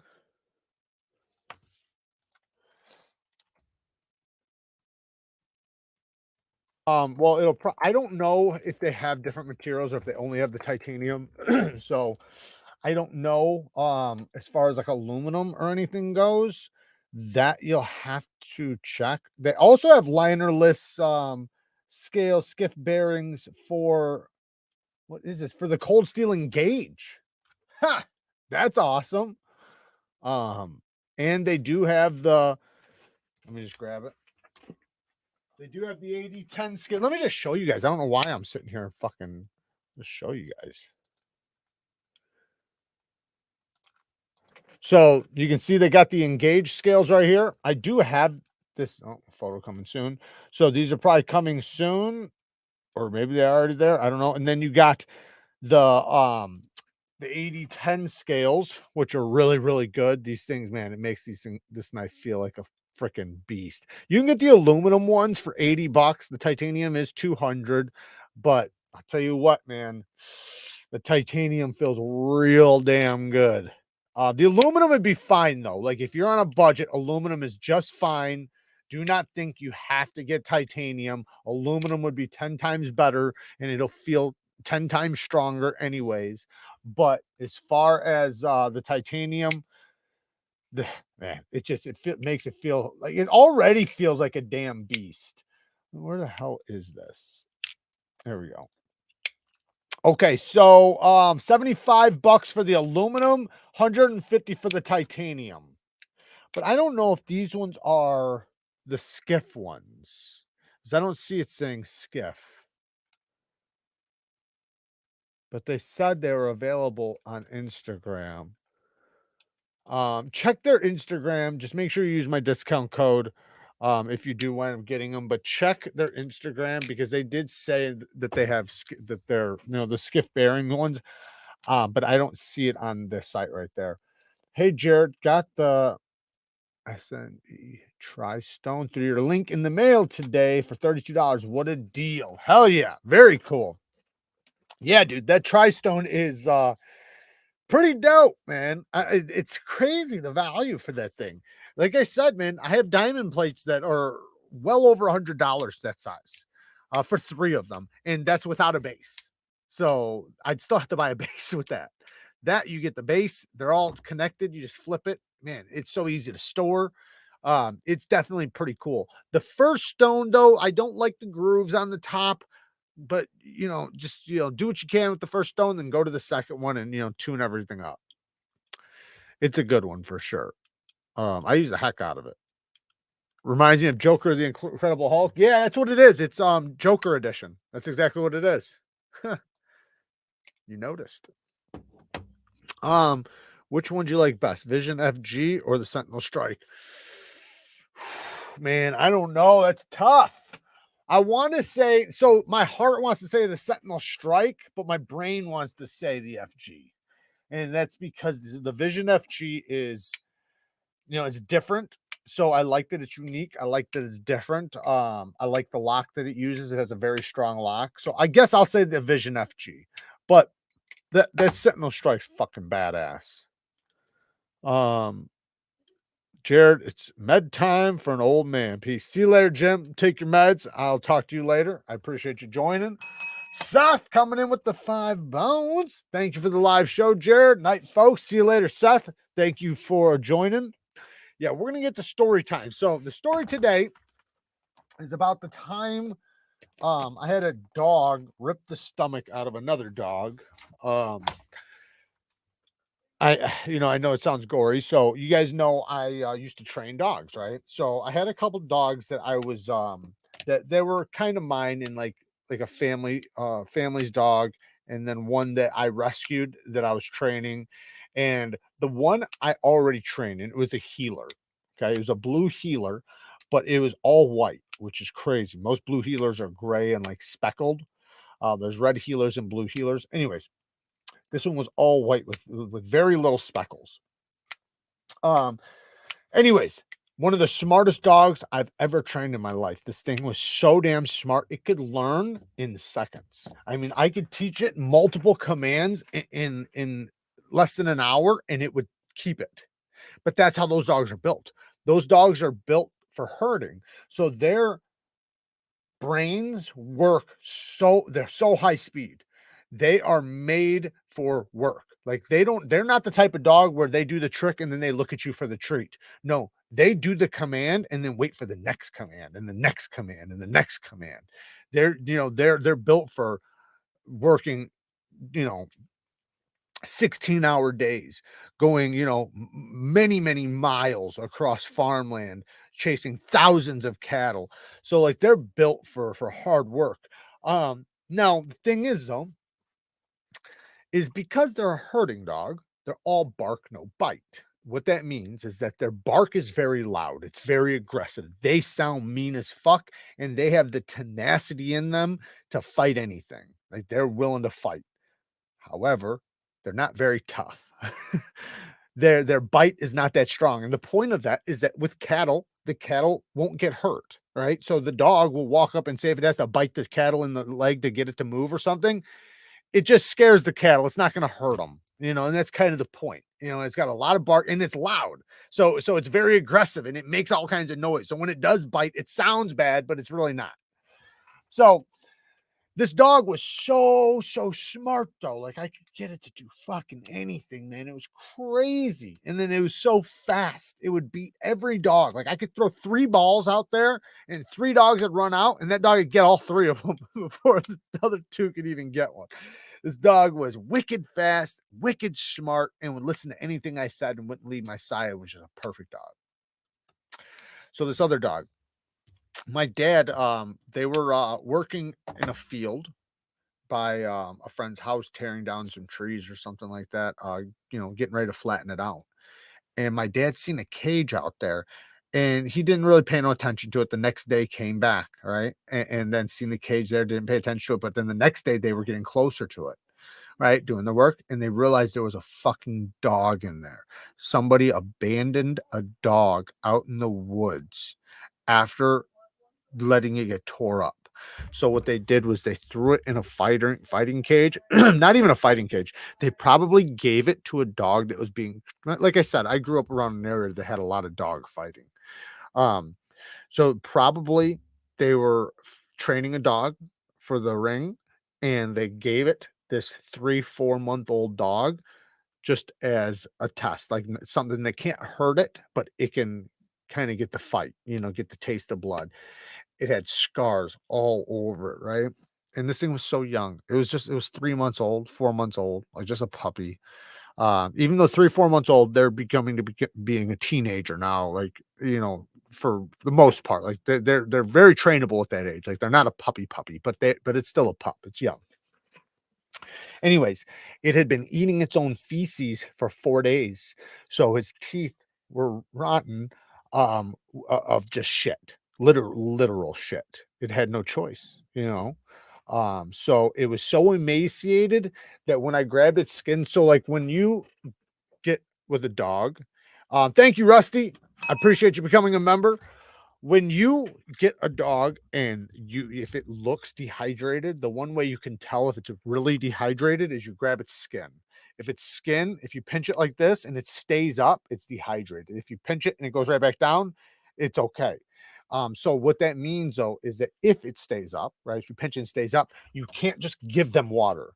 You have to give them a little bit of water, just a tiny bit. Give them a little tiny bit. Wait a few minutes, give them a tiny bit more, a little bit, like that. You have to warm it up. Otherwise, they'll start drinking it and they'll go right into shock. So you got to be careful with that. Anyway, so when I pinched his skin stayed up. He was literally on the verge of death, like probably within a couple hours. So we got him out of the cage. The scars, check this out. The scars were healed. So imagine that. He's 3, 4 months old. He must have been thrown in a ring to get chewed up when he was a month old, 2 months old or something, because they were healed. So that means they were just scars now. So anyways, so the dog was a pup. So he was beautiful, awesome dog, beautiful, red pit bull, red-nosed pit bull, and gorgeous, pretty, and had a lot of spark, friendly as all hell. But when a dog would come up and try to fight him or whatever, he would get aggressive, but not aggressive in the way like that he's gonna kill the dog. But he's a pit bull for one, so they're tough. But he's already been attacked. So, like if he's getting attacked again, he's gonna fight back, right? It's just natural, which you can't blame him. Well, the other dog that I had, like I said, it was very loud, very aggressive. Not aggressive in the way that he's gonna fight you, but aggressive in a way like that. Don't touch my ball, don't touch my this, don't touch that. This is mine. I'm smarter, I'm this, I'm faster. So everything you try to do with with anything, that dog's gonna beat the other dogs to it. He's gonna beat him there, and he's gonna grab it, and then if the other dog comes up and tries to get it, he's gonna growl. He might even nip and then take off. But he can't win the fight. That's the problem. He's all bark, no bite. So he fucked around and he messed around with this pit bull, and they wound up getting into a fight. And what happened was he wound up grabbing the dog by the stomach and just tore a hole in its stomach. And I was so upset because like I knew it wasn't that dog's fault, because I knew the dog was just defending itself. And so the dog didn't do anything wrong. The dog was not aggressive whatsoever. I had already worked with it in every single way for adoption. So like touching its food, children, like everything you have to do to pass the test to be adopted, I did with this dog, to make sure that the dog can be around children, to make sure he can pass with flying colors. I mean, awesome dog. But if another dog goes to jump on your back and starts beating your ass, you're going to fight back, right? And that's kind of what he did. The thing was, he was just tougher. So I wound up having to take the other dog in and get surgery. Cost me like fucking $2,500 or something. I don't remember. It was so expensive. It was stupid. So I had to get that done. Then the pit bull, I had to get rid of it because now like I can't have these dogs together. I've had the other dog longer, and so I wound up getting it to a thing, and where it could be adopted out. But it was sad, man, because this dog was so awesome and so smart, and it was about to be a brilliant dog.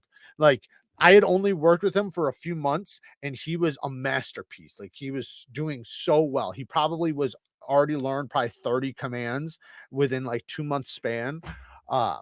And was ready for like the next step. Like this dog was going to be a great companion.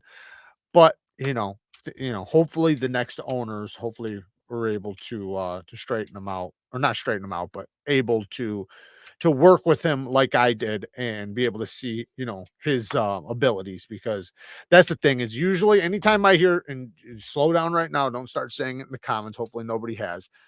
There's 90% of the time, there's no such thing as a stupid dog.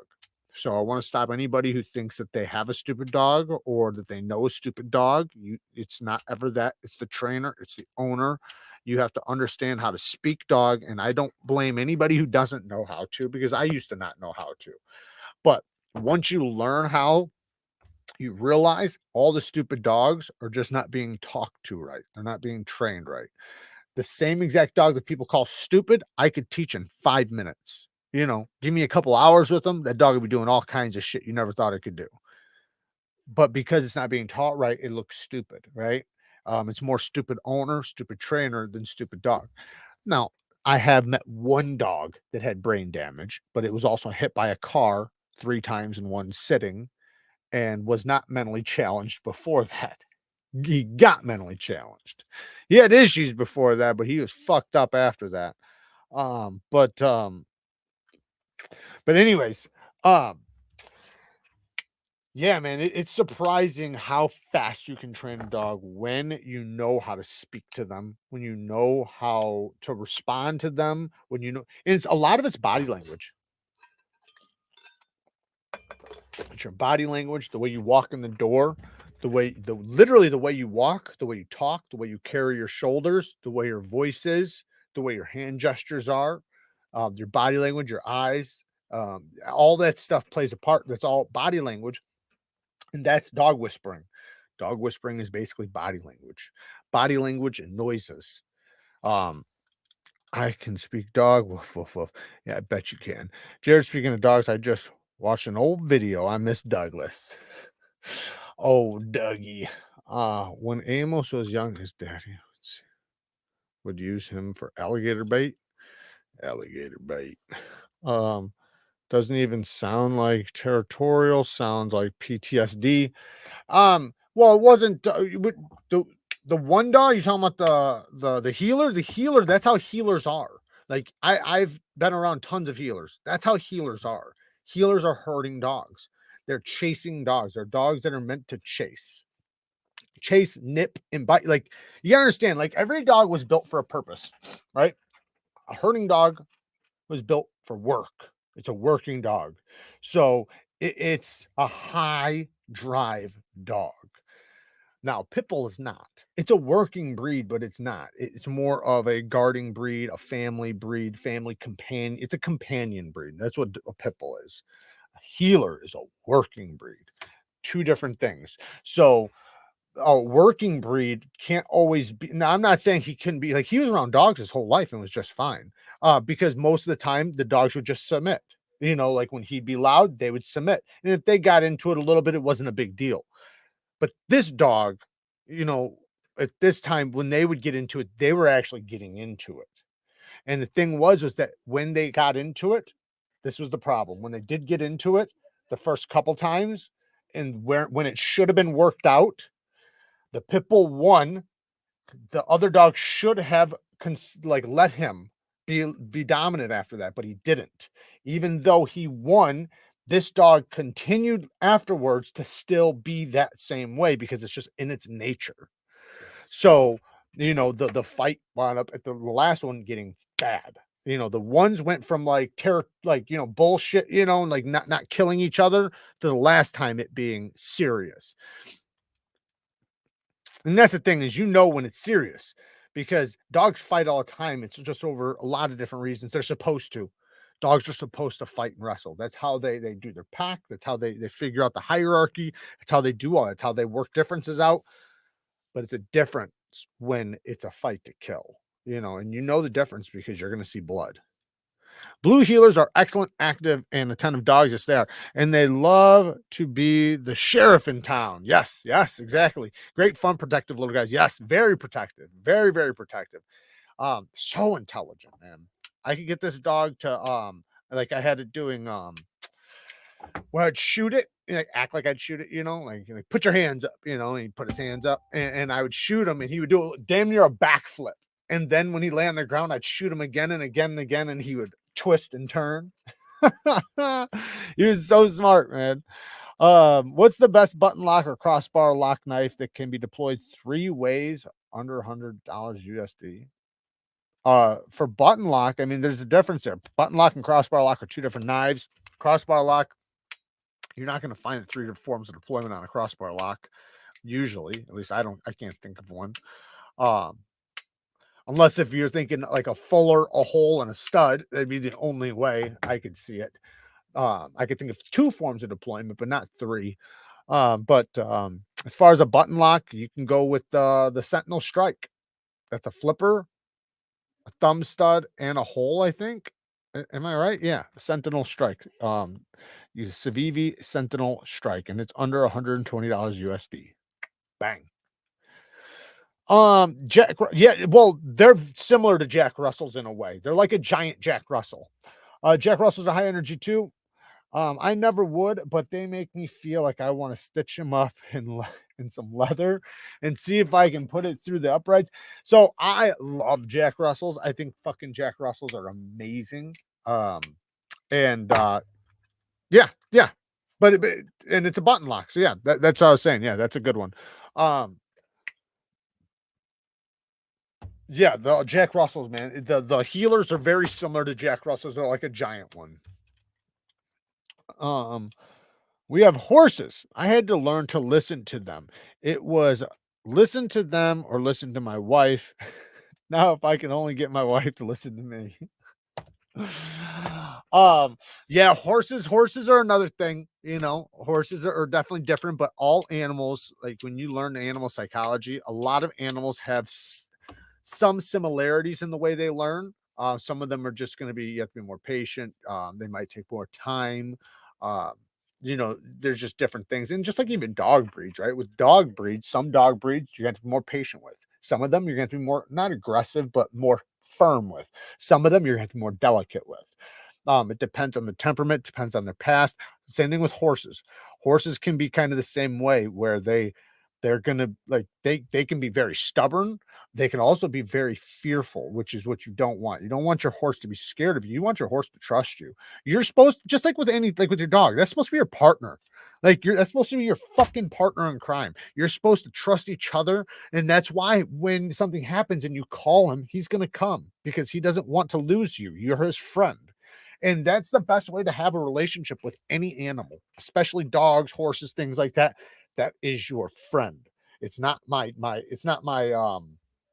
you know, I guess it is your dog, but it's not like your slave, right? Think of it as, this is my partner. We both help each other out. He does what I need him to do. I do what he needs me to do, and we work together. And then you can form a relationship to where you want to take that dog everywhere. Like, put it this way. Like, I had a dog. I could literally say, go grab me something out of the, like a drink out of the fridge, right? And he could open the fridge, grab the drink, bring it to me, and then throw the old can away. Isn't that awesome? My dog used to let itself out and let itself back in because it knew how to open doors, and would wipe its own paws. Would literally spin in circles on the carpet to wipe its own paws. If it was drooling, I could tell it to lick its lips, and it would lick its lips so it stopped drooling. Like, there's just so many things like that. I had the healer help me dig a trench that was about 30 feet long in the ground to lay. I was laying a water drain, and I didn't ask the dog to do it. The dog seen me doing it, and the dog jumped in and started helping me and did not stop. It was almost like the dog knew, like, the direction and everything. It literally started going in that direction. When I was cutting down trees, I was dragging trees that are so big I can barely move them. The dog's there biting the tree, trying to drag it with me, bleeding from the gums, because this thing is so heavy. I could throw a brick and that dog would go and try to retrieve it. And if he couldn't, he would be pissed that he couldn't. Like, he would sit there and try. And sometimes I'd have to tell him to stop. Like, no, like, I threw that over there for, not for you. Like, don't bring it back to me. But no, dogs are so awesome, man. I want to get another one. Maybe you like the KIZER Cormorant as well. I can't remember the price, but it's close to 120. Depends on which one you get. The cormorant I think is good. I like an XL cormorant probably better, but I think the Civivi Sentinel Strike is a great one. Jared, how is it possible to design a detent perfectly for multiple deployments? Flipper always going to be weak because it requires stronger detent. So no, you can tune them all good. You just focus on the main one, say as if it's a flipper, right? Make sure it works great for the flipper. If it works great for the flipper, now you have to worry about the strength for the reverse flick, right? And for, say, a top flipper. That's why you need a good leverage point. So the detent can be strong if the hole lands in a good place.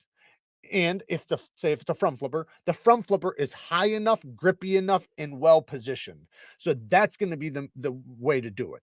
You just have to make sure the deployments land in a good place and are well positioned for leverage, because it's not a big deal to do, like, say, a front flip if the thing lands in a good place and you have good grip, because now you can apply a lot of force and it feels good.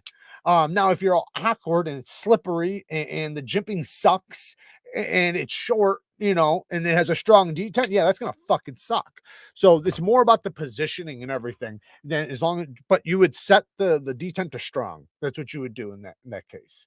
Now, if it does not have a flipper and it's only a front flipper and reverse flicking hole, then in that case you can be a little bit more lenient on your front flipper and lighter on the detent. My Australian Shepherd Collie mix helped us on the farm so much. They are so smart. Yes, I've trained a few Collies and Australian Shepherds. Some of the smartest dogs, man. Some of the smartest dogs, Australian Shepherds. The Echo has, even Collies. Collies are highly intelligent. The Echo has a bunch of deployment options. You can damn near get 2 for $128. The Echo has 2 forms of deployment, though, not 3. He's looking for 3. I love the stories. Jared, face red heart shape. Well, thank you, man. I appreciate it, Sharp Spoon. Solid fucking info, bro. Thank you. I need to bail for a bit. All right, brother. Yeah, we're gonna be getting out of here in about 10 minutes. But when you train a dog, the biggest thing, if you can get a puppy, train him between 3 and 6 months old. That's the window of like a child, right? A child is between 2 and 5 years old, right? Between 2 and 5 years old, a child is a sponge. They literally listen, hear, and take in everything.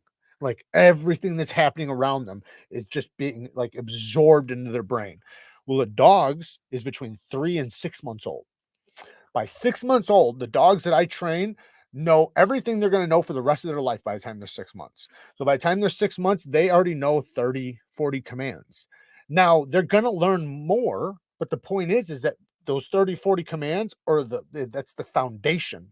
That's a dog that can be brought anywhere, do anything, go anywhere, be around anything, be in any situation. It's confident. It's ready to go. And as we move along through time, he's going to add on more and more things. But he's already chiseled into that dog that most people would be like, holy shit, this is such a good dog. By 6 months old, I hear people with a 2-year-old dog saying, oh, he's still a puppy. The fuck he is. He's a year and a half past what he should be, like where he should be. So think about it like that. When you get a dog, before 3 months, let him be a puppy. Teach him to go potty outside, and that's it. By 3 months old, that's when training starts. And then start training, be patient. Think about when you're thinking about how to communicate with a dog, think about talking to an alien. How would you tell an alien something? I mean, really think about it. Think about it. How would you tell an alien something?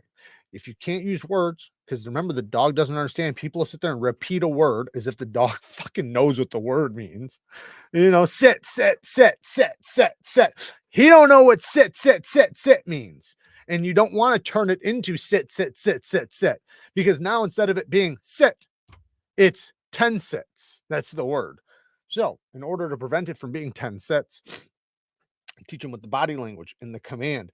And like say with sit, what I like to do is I'll take a treat and I'll put it up over his nose, like right here. So what happens is he'll have to lift his head up. When he does, he'll go like this, and then he'll sit down in order to get it.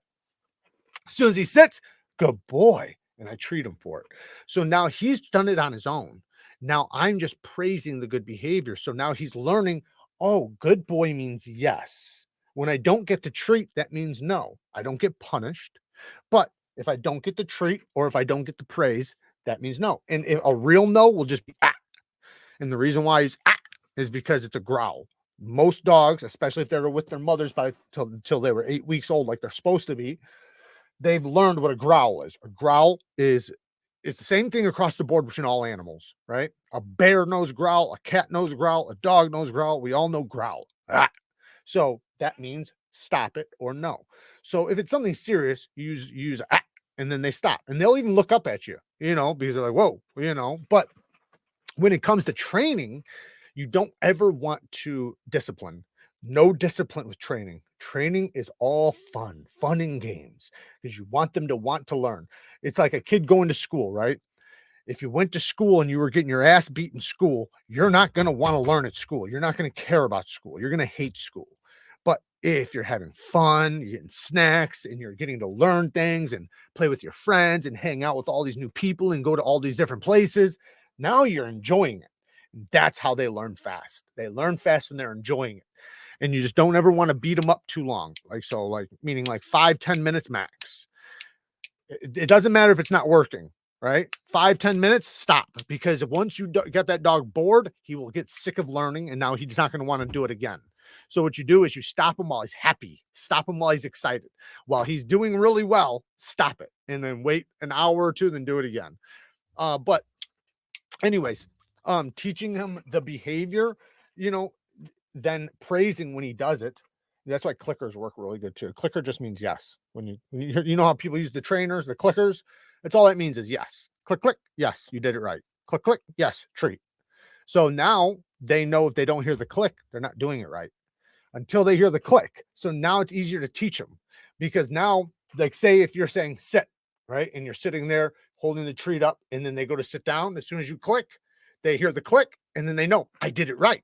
So now I know how to repeat it, right? So now they can repeat it over and over. It's a deep rabbit hole, but rare compound grinds or anything like that. What? It's a deep rabbit hole, but rare compound grinds? What do you mean by that?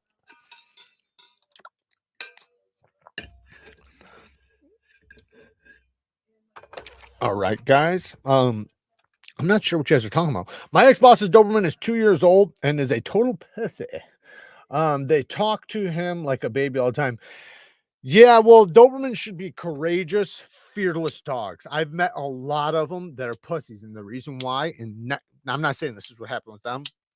Most of the time, what's happened with what I've seen is that the people that are teaching it too aggressively. Most Dobermans are very they're not good with aggressive teaching. They have to be taught a little bit more gentler. I wouldn't say babying them. Don't treat them like a pussy, because you want them to be confident. You want to speak to them confident. You want to be confident. A lot of times dogs reflect their owners, right? If you walk around, confident, and you know how to teach a dog, your dog's going to walk around with his chest out too and be confident, ready for anything. You ever seen a dog walk into a situation and he's just scared? Walks into a room, or he's standing on something or something, just whatever, a situation where you can see they're scared. That's not good. A dog should be confident everywhere he goes, just like you should, same thing. Please think about that. Think about walking into a room with a bunch of people and looking scared. Like there's a bunch of people in here and you're looking scared shitless. Like that's not healthy. You should be confident. Echo hole button and front flipper. 3 deploys. Echo has the hole and the button. Wait. Oh, you mean button? No, hole in the front flip. I wouldn't say the button's a deployment, but hey, to each their own. I'm not that big of a fan of swinging by the button like this. Some people do, though. Whatever. If that's what you like. I mean, it becomes a gravity knife, I guess. So every button lock's a gravity knife. I prefer just the, whatever deployment option. I think of sometimes if you can thumb flick it and reverse flick it, that could be 2 deployments. Because look, I'm not using the thumb stud. I'm using the blade. Kitchen knives. What about kitchen knives, Anthony? What about them? Okay, cool. They're such much like the folding kitchen knife. Is that what you're asking about? Bear says it's so awesome. You're pushing 300,000 subscribers. I've been subscribed since 30K. Yeah. It's because you're knowledgeable, fair, funny, and do homework. Thank you, Bear. Man, I greatly appreciate that. Thank you so much. And yeah, man, it's been a long journey. But it's only the beginning, man. It's only the beginning. We've only just begun. We're going to be taking the channel to a lot of places. By the way, while you guys are here, I might as well just tell you guys, I am probably going to be possibly starting a site for where people can buy knives, a little dealer site with somebody. Me and somebody got something in the works. We're working out the details right now. It'll be a place where I can have my own knife designs, you know, OEM projects and stuff like that, but then also possibly put other companies' knives on there so you guys can buy, have merch and things like that, have a bunch of different things. So I'm looking into USA made clothing right now. I'm trying to find some really good USA made sweaters that I can get knife art on, and I want to get some really good stuff, like not like, you know, bullshit lettering and words and stuff. I'm talking about like really cool knife art on like sweaters and hoodies, something that looks cool, it looks tough, it doesn't look cheesy or corny, it looks good. So but I'm looking for 100% USA made. Obviously that costs a little bit more, but I'm trying to figure out a good price range where I can get it, you know, for a decent price and resell them. So we hopefully have a lot of things going on in the near future. All different types of things, you know, from designs to expanding the channel. And you know, like I said, starting this little dealer site. You know, I'm one guy though, so you know, I'm working hard. I'm working 16 hours a day, pretty much every day, 7 days a week for the most part. Sometimes 12, 14 hours, but in many cases it's like 16 hours. So I am like I said, I'm only one guy, so I tried to get everything done as fast as possible, but I have so much on my plate that is difficult, but I love it. I love it, and give me more. Give me more, bitch. So I'm gonna push it until it happens. So hopefully that'll be happening very soon. Jared, do you know you have the Wii Ignio in hand yet? I don't think I've seen that. The dog psychology like alpha, right? Yes. Yeah, that's being an alpha or being just a good leader can make you, if you understand dog psychology just a little bit, that will make you be able to do dog training really, really well. That's a huge thing, is your body language, the way you move, the way you walk, the way you show yourself, um, all that stuff. I'm hoping you figure out the dealer site and it works out well for you. I do too, Henry, and I think it's going to. Like I said, I do have a partner that's going to be doing a lot of it, and I'll be doing a lot of the social media stuff. But hopefully to be a place for you guys to not only get knives from companies that you guys already buy knives from, but it'll be through us. So then, you know, we can make a little bit of a kickback, and, you know, and then also get some of my own knife designs done and on there. That'll be really nice. So it's in the works. So it's going to be happening soon. And yeah, and more stuff than that too, man. I got a lot of plans. Hopefully I'll be doing some knife designs with companies, because the one did fall through, the one that was going on from last year. Not a big deal. Just going to keep it pushing, and you know, contact some other companies and get some designs to them, and yeah, we're going to make it happen. We need a Neeveknives knife steel list and grip for sharpening poster. Dude, that's what I'm saying. We're going to have all that. You know, it takes time. It takes time. Right off the bat, I just need it as simple as possible. Make it very simple for people to find the knives, but we're talking about putting steel charts on there eventually, all that stuff. Like, and the thing is that some of the things can't be set in stone. Some things can, but some things are going to be, it's kind of weird, because it's kind of like saying edge retention, right? Like, it depends on the HRC, depends on this, depends on geometry, blah, blah, blah, blah, blah. So, but we are going to have a place for all that stuff so you can get a good idea, you know. And I do appreciate all the support, guys. Dogs are pack animals. Yes, they are. Have to establish dominance for a truly great dog. In the end, it's well worth the time and effort. Yes. Yes, but dominance just means that you are, like I said, a good friend. You're a good leader, right? Just like a father, right, to a kid, right? So you want to be fun, you want to be enjoyable to be around, but you also want to be not I don't want to say strict, but you want to be firm to some extent. Have rules, boundaries, things like that. But then and keep them in a line because that's what an alpha wolf would do. Just like in a wolf pack, a wolf doesn't get to just lay wherever he wants. He can't just sit down wherever he wants. He has specific locations where he's allowed to sit. Otherwise, the alpha will come up and check him. Just like he's not allowed to have sex, he's not allowed to do this. He's not like there's so many things he's not allowed to do because that's the alpha is the leader. He's telling them where to go, what to do, how to do, because it's dependent on his survival. So they like structure. Dogs love structure.